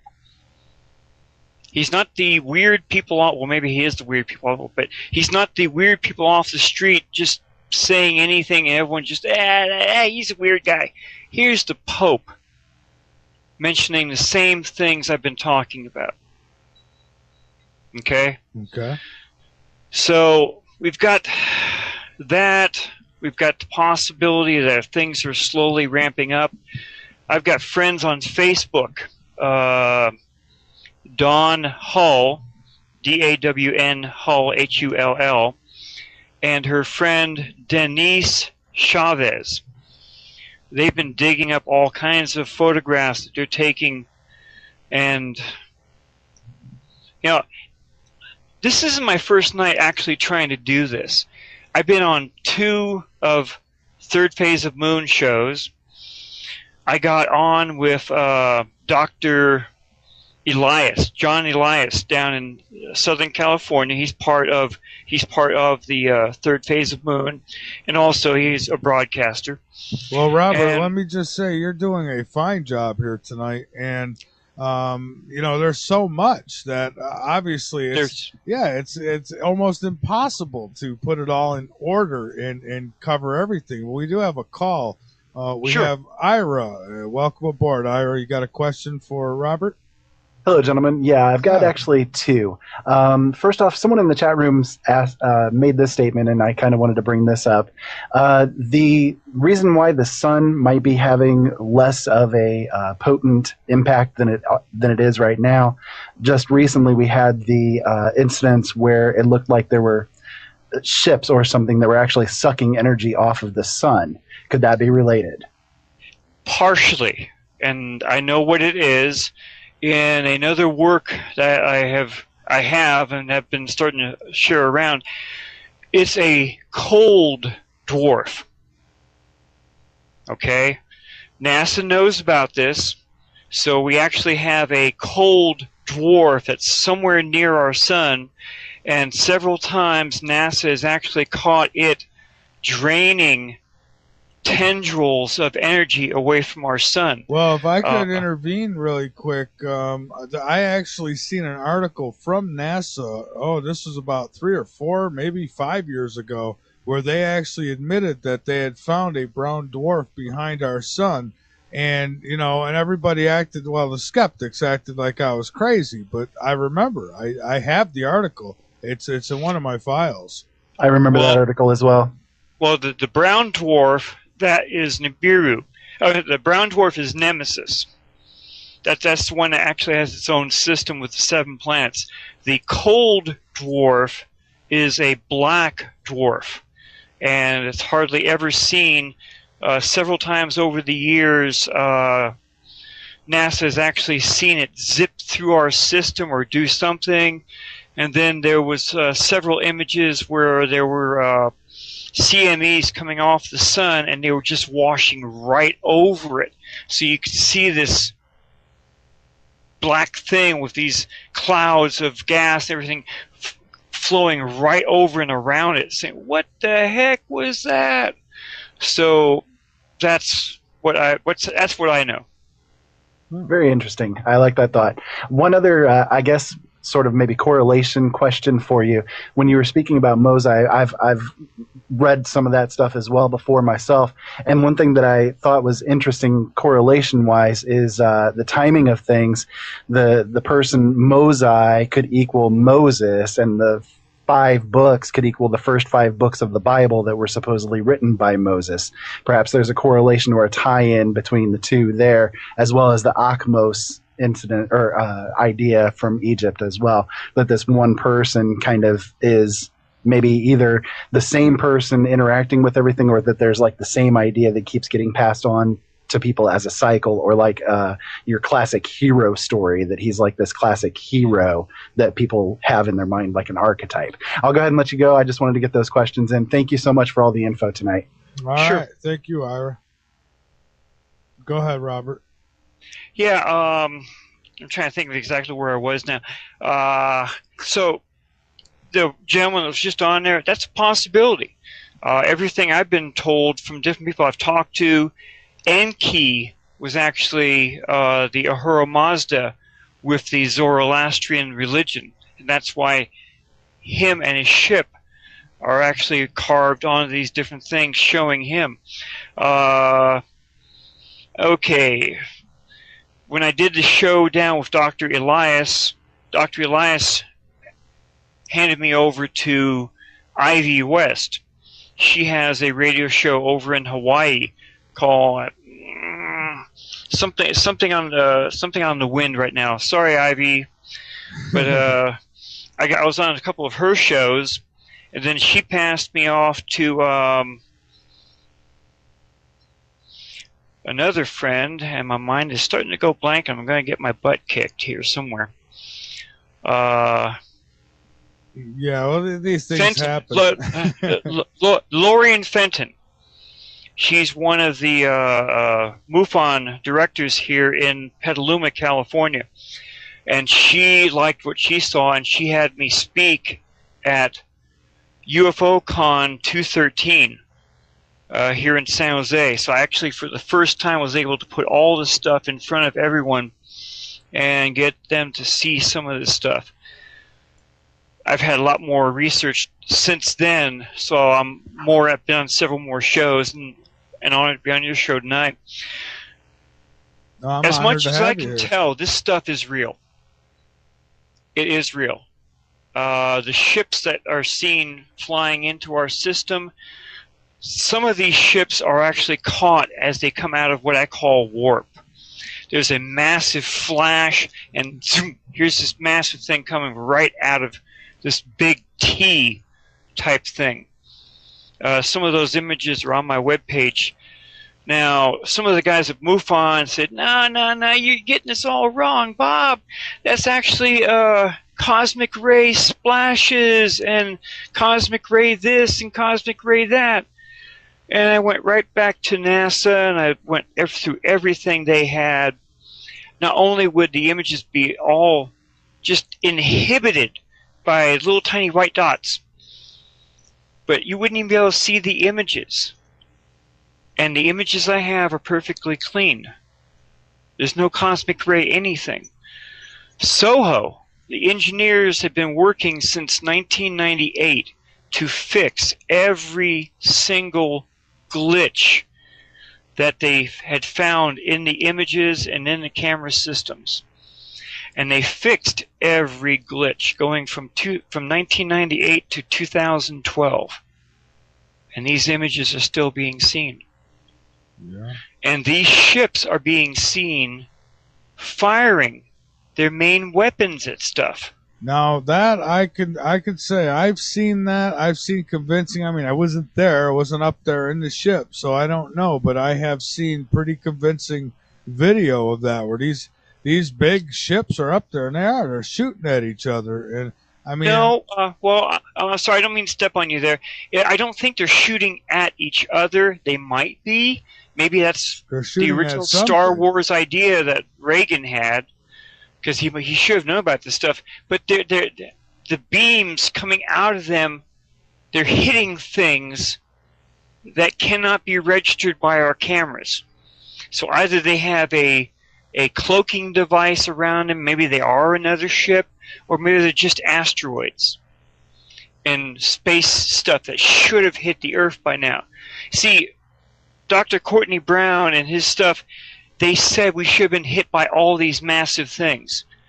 And only one thing got in close. And that was that one that exploded over Russia a while back. And too many people with looking at the images actually saw some kind of a UFO firing at it. Okay. I've watched the video of that, and it was pretty fascinating video. But and I tried to see. I've seen where people said, "Look, there's a UFO that come in and blew it up." But I'm not saying it's not there. Just because you don't see it, don't mean it isn't there. But I haven't seen that. Well, when you follow the dots like I have, either accidentally or intentionally, that's the ETs. They're intervening. I wish they don't want the advanced humans that are now here to be lost because of their own planet's work. Then I wish those who are in communication with these ETs would tell them about Fukushima and to ask them if they could airborne that and just take it off the planet for us. That would be well. There's a lot of people that are talking about that. That we're actually going to be going into a new cycle of a higher resonance type things. People that say they have contact with aliens. And this is what led me in with Dr. Sasha Lesson and with his wife Janet Lesson. I've been on their show many times now, and that's actually been dragging out all the things with the Anunnaki. Some of their guests were just fantastic. They knew all the stuff I had no way of knowing, and it started filling in the holes here and there. And then I heard your show. One of my friends pointed me right to your show with Bob Fletcher, and his information was just fantastic. I had some stuff that he didn't know about, and he had a whole hell of a lot of stuff I didn't know about. So everything tells me that, yes, this is still going on. A military friend of mine, which I'd shown these images to a while back, can't tell you what rank or whatever. He had the images looked at, and they put them under some kind of a scope or something, and they looked at the ones that were actually firing their main weapons. And the main weapon, according to him, it went right off the scale. They couldn't tell me how much power they were actually seeing in it. There's a certain type of stuff that they do during 2012, almost 2013, he bugged out and disappeared with his wife and family. He came back here a little while ago and he said, "You still got that stuff?" I said, "Yes." "You still talking about it?" "Yes." He said very carefully, "Well, everything was put off for about a year or two, and it's still happening." That's all he would tell me. And that's basically what we're hearing from a lot of people now that are talking about this, that Nibiru probably won't be seen, just like what Bob Fletcher mentioned probably on your show. It probably won't be here until about 2017, something like that. So there's enough people that are hearing the different stuff through the trade winds or through the grapevine that know that this stuff is still going to happen. So now, what do we say to all the people beforehand who claimed that they had Navy intelligence and that it was coming in 2012 and it was going to come in 2003? One woman said she was in contact with the ETs, and I'm with you. I believe there's something up there. I believe that it's real. There's enough evidence to point towards this at least happened in the past. So I'm not going to just brush it off. But what does upset me are those people who've coming on years ago, and they've keep giving times. Oh, it's going to be here in 2003. It's going to be here in 2006, and it never happens, and it always gets pushed off. And I like I was telling you off air, I think that that's purposely done to discredit it all. That's a good possibility. All the indications I found during my research all pointed around 2012, 2013. Now, I've been reading so many different things, I can't even tell you how much I've had to read during this time. And, watching other videos that have basically been given an answer for some stuff you just mentioned. Another person on YouTube is Captain Mike and Mithy. Mithy, it's Atlantic OBR on YouTube. I've been following his work for years now, and his stuff is pretty interesting, and he's actually touched right on a lot of stuff that I've been hearing from other parts. He also touched on some work that was done by a seer, a person that does seances and stuff like that. Mm-hmm. This person actually created several images, and it was all from interdimensional contacts. Believe it or not, interdimensional contacts. Now, I sent you those images. I think they were floating around on your chat room tonight. Those images clearly show two systems interacting. The person called a binary system. Well, a brown dwarf doesn't count as a binary. It counts only as a companion brown dwarf to our sun. And it clearly shows so many planets orbiting around. And I think I sent you 4 images. 3 of them that show the planets in different locations around as they rotate around, and one that shows 2 of them separately. Yeah, the separate one shows, I think, almost 7 planets, which is exactly what I'm told is in the Nemesis system. It matches up with the leaked information from 2009 showing the 6 planets part of the Nemesis system, which matches up with the DSS image black and white showing 5 planets orbiting around nothing, which also matches up with the Astro Viewer images showing Sedna orbiting around a huge orbit with our system down at the bottom, closer towards the bottom part of the orbit, just as what was seen in Nemesis with our sun. There was a TV show a while back talking about that. I'm trying to remember the exact name for it now. Hold on a second. So, I'm not making this stuff up. Other people have said this is exactly how a brown dwarf would have a much larger system than our system, because they were able to float out further and further away, but because of the orbit of the brown dwarf around our system, it keeps it out that far. And this is exactly how it would be. Is the images from Soho and stuff, I don't have the knowledge to even try to Photoshop those things, but they were Photoshopped. I mean, they were not Photoshopped. They're all very clear. Okay? Let's see if I can snag it up real fast. That way I'll know exactly. I can tell your people exactly which one to look for. I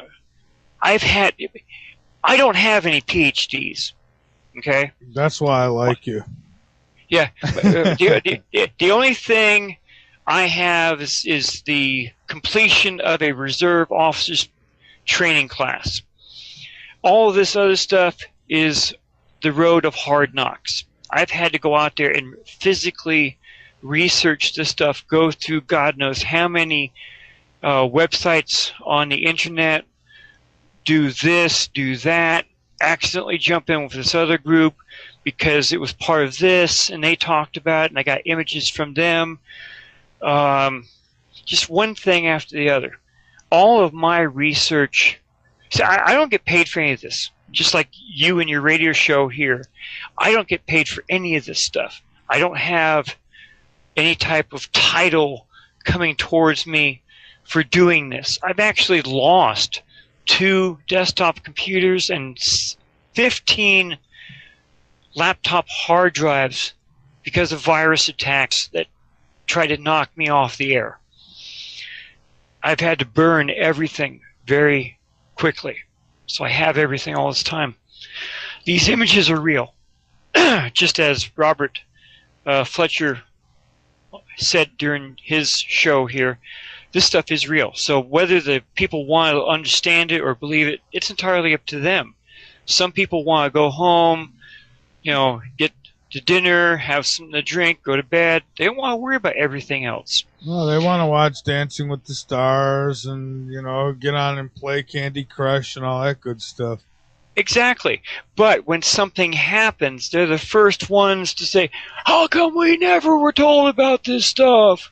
How come we weren't told about these massive ships coming into our system using warp drive or wormholes? And by the way, these ships are about the size of our planet. Or some man in a robe tells them, well, don't be alarmed, they're just fallen angels. Exactly. Or, some religion says this, some religion says that, predictions here, prophecies there. Nostradamus even talked about this stuff. And the best prophet I can think of is the one that's always laughed at. Mother Shipton. Mother Shipton had a tremendous amount of prophecies, but during her stuff, she talked about, and as we came to the end of the century, all this other stuff would happen. Now, anyone who's ever read anything about pole shifts or tectonic this, tectonic that, knew she was talking about a geographical pole shift, where plates under the oceans were pushed up and the humans were now living where ocean water used to be. But she also mentions at one point that a silver ship comes to view and spews out men of like unknown. That's first contact.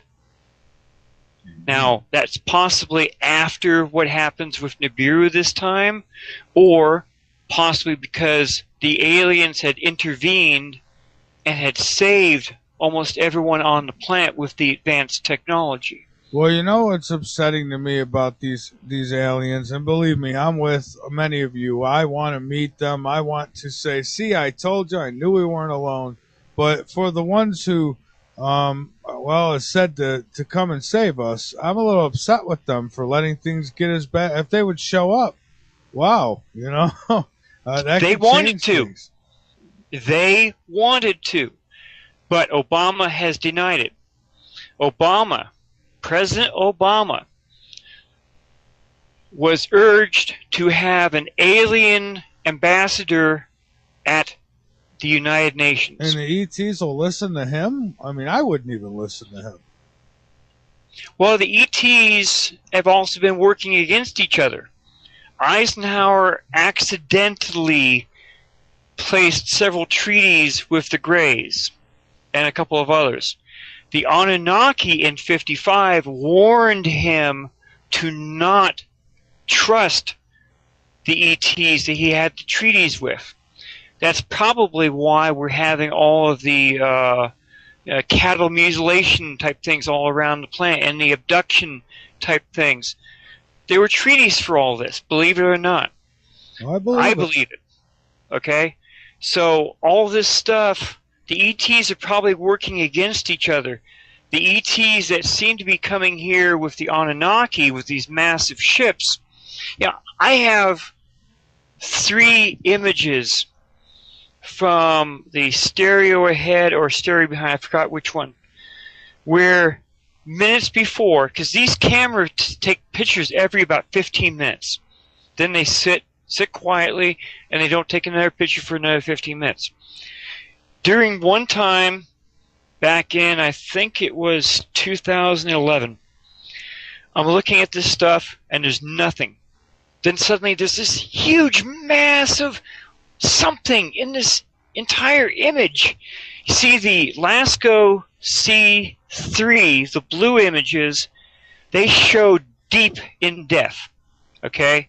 Kind of like wide angle looking.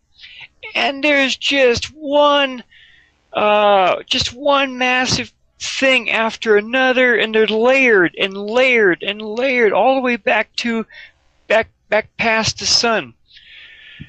You know, the ships we've been seeing a lot of times, they're the long cigar-shaped ones that we many times the UFO guys say they've been seeing. This thing was filled with them. And these other massive ships.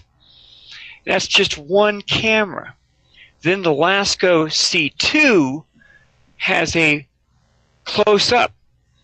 And in the LASCO C3, here's these two tiny little things way down there by the sun. And the LASCO C2, which is a red image, here's these two massive things right there sitting next to the sun. Next couple of images, they're gone. Okay? So they were all sitting there to get their picture taken.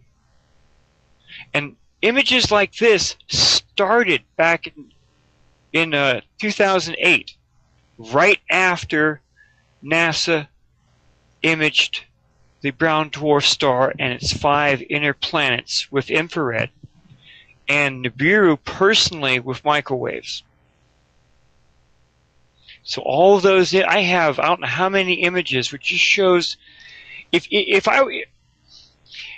can look at these images either two ways. One is just full of space garbage which suddenly blows away. Or two, the alien races or race that has all these things has put them all there for two reasons. One, hey humans, take a look at us. We're here, we're all friendly. Or, humans, we're ticked off. Either knock off what you're doing, or here's what we're showing that we have to go after you. I don't know which one is what for these. Because these images, they clearly show what NASA describes as anomalies / UFOs. And you have those pictures on your website? No, I have only 20 of over 3,000 images on my website. I will be putting these images up on my website. I will send you some of these images. That way you can show them in your chat room to other people that want to see the stuff. I appreciate that. Thank you. Yeah, I'd love to put the pictures up. I like people to be able to follow what we're talking about. So thank you. And these are all perfectly clear. There's nothing in the problem with the images except for showing the anomaly. So it's not cosmic this, it's not cosmic that. Cosmic rays only hit sometimes one camera but not two. They can't hit two cameras. And in that one set of images, I've got two cameras showing the same images. Well, you know, they did announce not long ago that they did find that there was, like, I guess another system of planets with a sun, maybe even. I don't think they've seen the sun or found the sun, but they believe it's there, just outside of our solar system. They said just beyond Pluto. And that's where Nemesis is. Oh, so that's our Nemesis. Now, why would they even tell us about that? I mean, aren't they afraid we're going to start trying to? I don't know. We can't zoom in. The powers that be think we're all stupid idiots. That we haven't learned anything from what they wanted us to learn. Okay? Here's another person. Colonel Philip Corso. He had a book years ago called The Day After Roswell. He, in that book, tells of how he worked at the Pentagon with alien technology or foreign technology, and how he used the stuff which they had gotten from the wrecks outside of Roswell and placed them with different companies to have them build infrared technology, fiber optics, this and that, and this and that. And they found out that the Russians were also using some of the same technology, either directly from us or from ships that had crashed over there in Russia. So it was a big game between the Russians and us.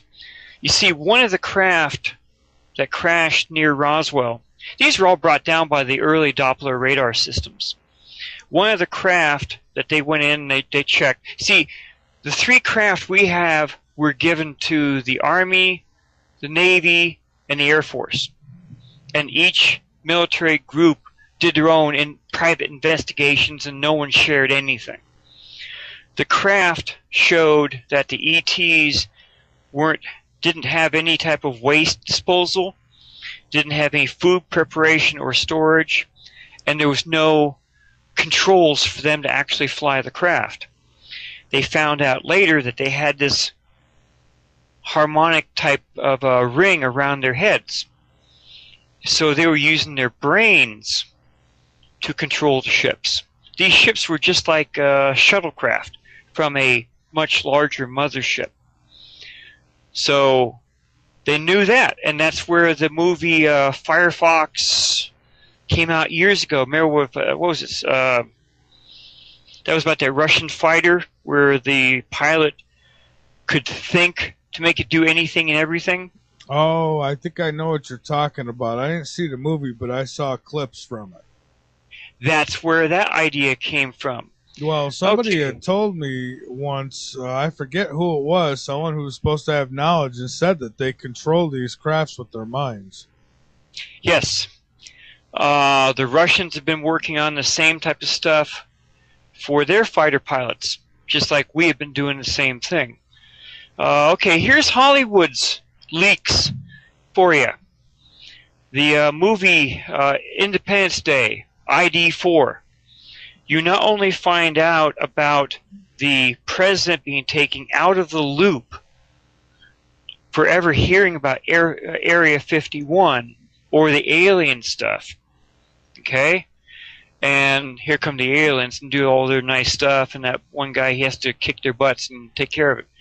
The next movie was Deep Impact, and that was supposed to be where that asteroid was coming in, and that TV announcer accidentally stumbles into it, and it was called, there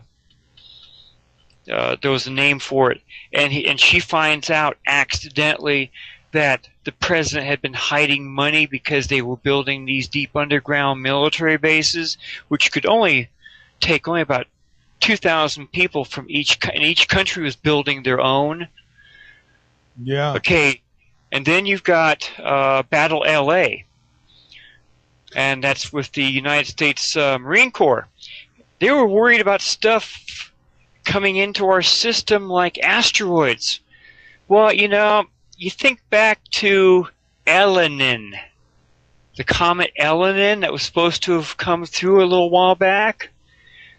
We started doing research on that one, and NASA wasn't doing any of the close-up images. They were leaving it all to amateur astronomers. So as Elenin got closer and closer, it started looking weirder and weirder. Then the Russians came out with an article saying that Elenin wasn't a comet at all, and it was in direct communications with a Jupiter-sized planet that was following behind it. Okay, does that give you any idea here? So we started checking into the photographs even further, and they started looking even weirder and weirder. Then the Chinese came out with an article saying that there were UFOs piggybacking on this Jupiter, on Elenin. So we just jumped right in there and enlarged those images up. And guess what? Elenin had a huge sack on its back, and that sack had all kinds of huge things in it. And the sack was actually protected by some kind of a electronic field or electrical field. And I have the images that show it. And as it was coming in closer and closer to the ecliptic of our system, everyone was saying it was supposed to explode because of the energy difference between in our system and where it was coming from. But it didn't. At some point, all the stuff that was on the back shifted to both the left flank and right flank, and was clearly being picked up by astronomers down in Australia. Yeah, and I'll tell you something else. Bob Fletcher, the guest I had on the show last week, he has some fascinating pictures on his website of these underground bases, and they're not. I wouldn't even call them underground bases. They're underground cities. Yes. Yeah, they're entire cities, and these things are real. Yes, I know they are real. I've seen plenty enough. The stuff from the Norwegian person that turned politician to all the other stuff, they're real. Several years ago, a lot of the caves that were under the United States control here in the United States were all being blocked up, so people couldn't go into them. They said, well, we just have to keep you from going in there. And that's been mentioned many other times. The ammunition, the guns, the stuff that was being bought up in massive amounts that are probably still being bought up. It's all meant for the survivors. And then suddenly all the predictions fell flat right in their faces about what this is all supposed to be doing. I'm quite sure a lot of your listeners know about the Georgia Guidestones. Oh yeah, they're not that far away from me either. I'm in Columbia, South Carolina. I'm only probably, I don't know, three hours away from them. Well, the Georgia Guidestones talked very clearly about a massive depopulation, which fits in with everything I've been telling you and your listeners tonight. Yeah, you tell me how those big ass stones get put in place and nobody knows where they came from. Come on. And in text, all around, all of them, in every known language, are put a basic 10 Commandments. Except for Japanese, right? Isn't Japanese missing? They're all there. Japanese. As far as I understand, they're all there. Every known language here on the planet. And to top it all off, it says, do not let the population go above, 500 million?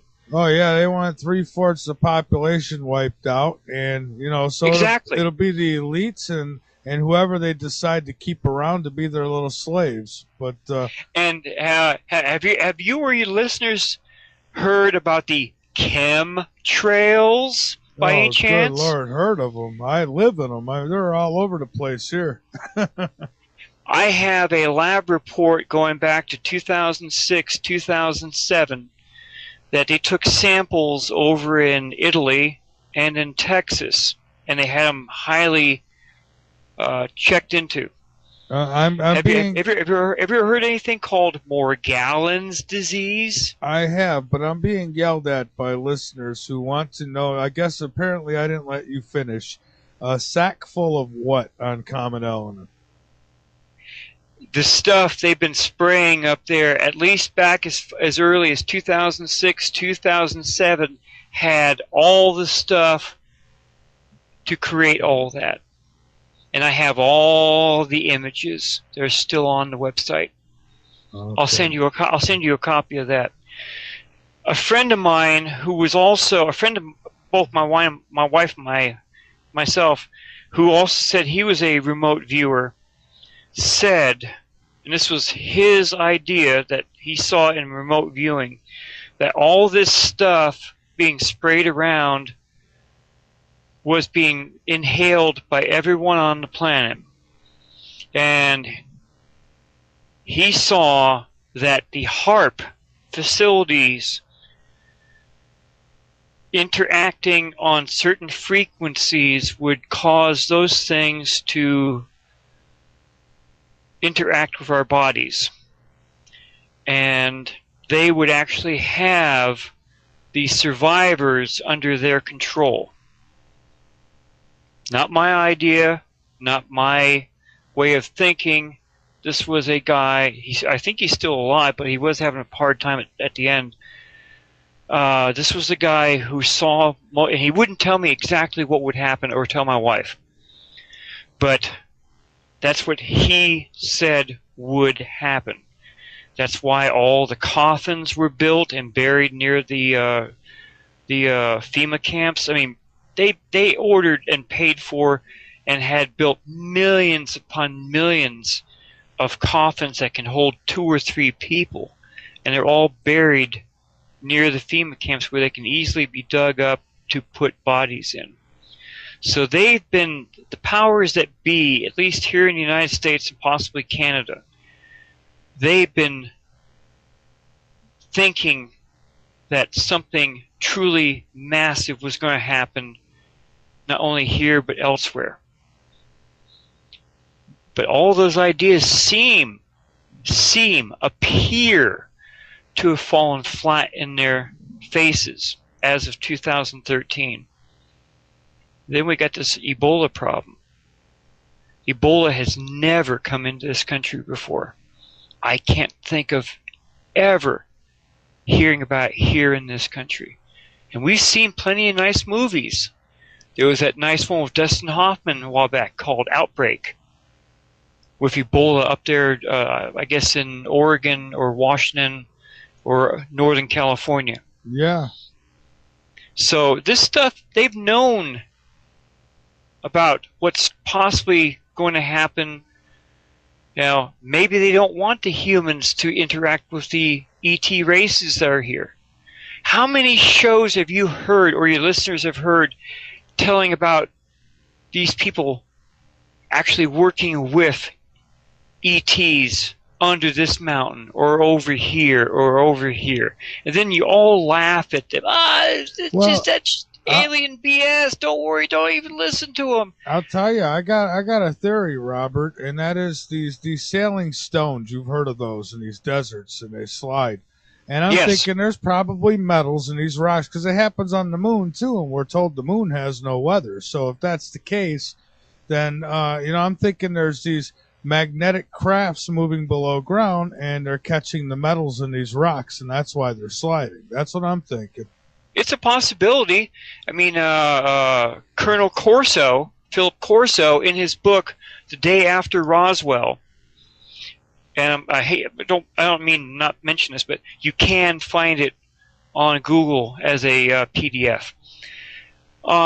He talks about that they knew back in the 50s that there were bases up on the moon. Now, this is from another friend of ours. His name is Dr. I can't mention his name. Sorry. I can't even think of his name right now. He worked for NASA during the Apollo sessions. He got onto another radio station several years ago, and he told exactly what happened, why we never returned to the moon after Apollo 17. He said the Apollo 17, as they came across the backside of the moon, they saw the bases back there, and they were contacted in English and were told to never return to the moon. Very clear, and that's why the Apollo moon program was shut down after Apollo 17. Now, let me say this. Lucas Scantamburlo and Christopher Barbato on their website have images going up to Apollo 20. So Well, I know Ebola was, that's something that was created in a bioweapons lab, and that's basically what it's used for. And, we talk about the Georgia Guidestones. I think that this whole Ebola thing is a part of that. I think so too, and so do a lot of my friends. They're saying keep an eye on this to see, because if this Ebola stuff starts to spread rapidly, that stuff has a 21-day incubation period, and it kills the person. No ifs, ands, or buts. They might send out some of their genetically modified mosquitoes to deliver it too. And I know that sounds crazy to people, but they have Not them. really. Clive Clussler had a book about that, telling that a Middle Eastern country deliberately had Ebola sent over here, and their Ebola was carried by the air. You didn't have to touch the fluids from the body. So, and it started massive things here in the United States, and we stopped. We barely stopped it, and then we nuked the. We knew exactly where it had come from and who was behind it, and we nuked it.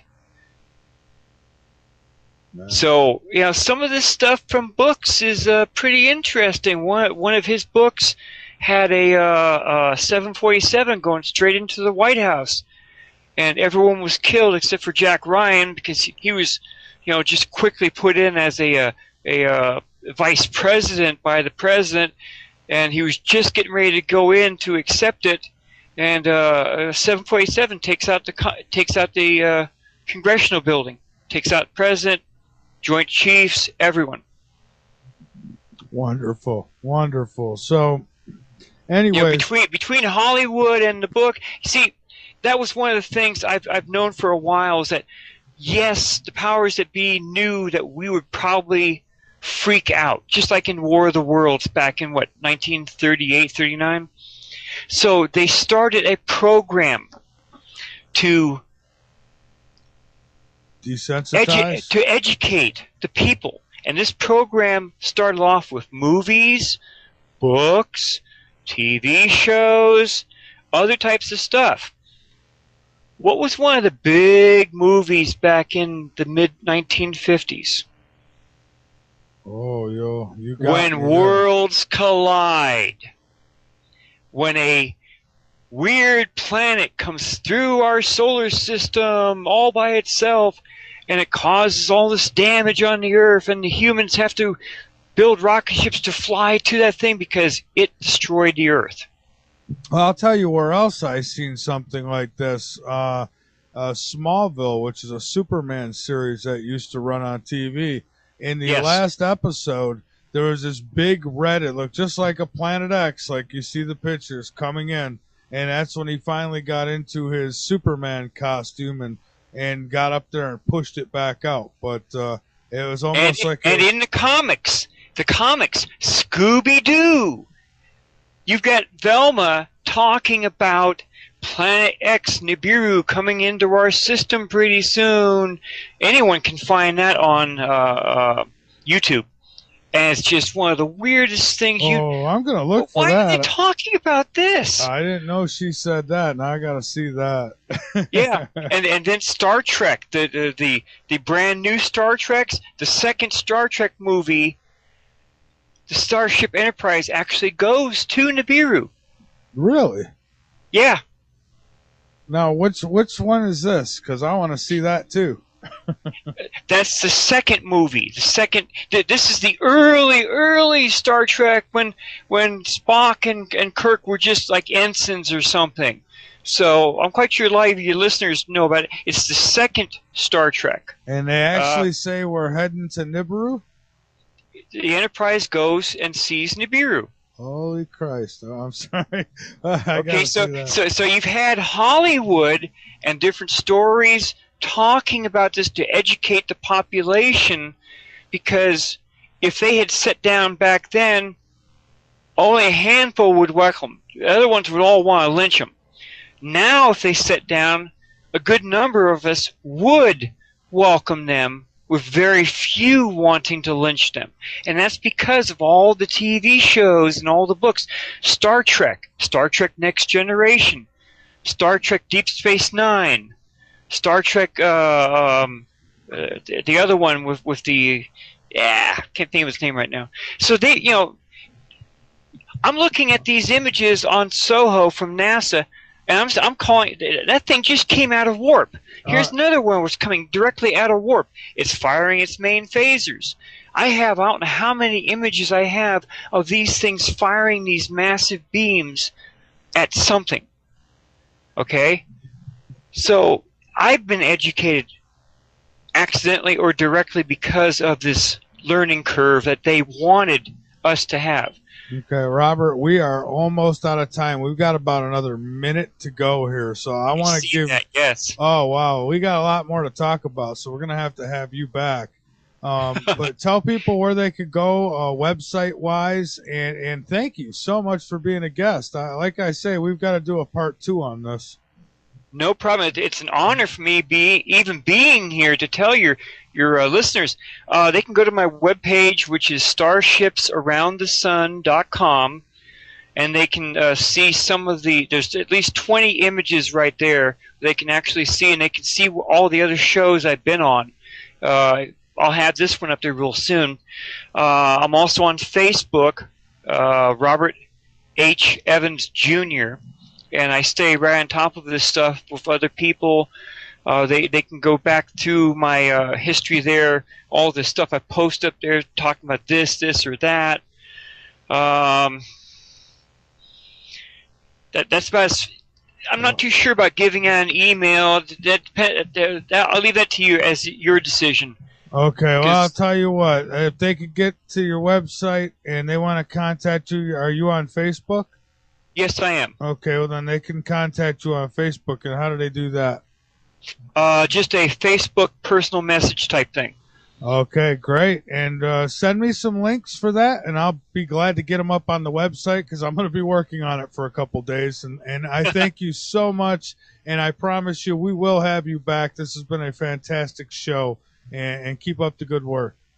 No problem, and I appreciate it. And I've seen your chat room being a little bit skeptical, and they have to be skeptical. What they see, they'll decide at their own side to accept it or believe it. Absolutely, I agree. Well, thank you so much.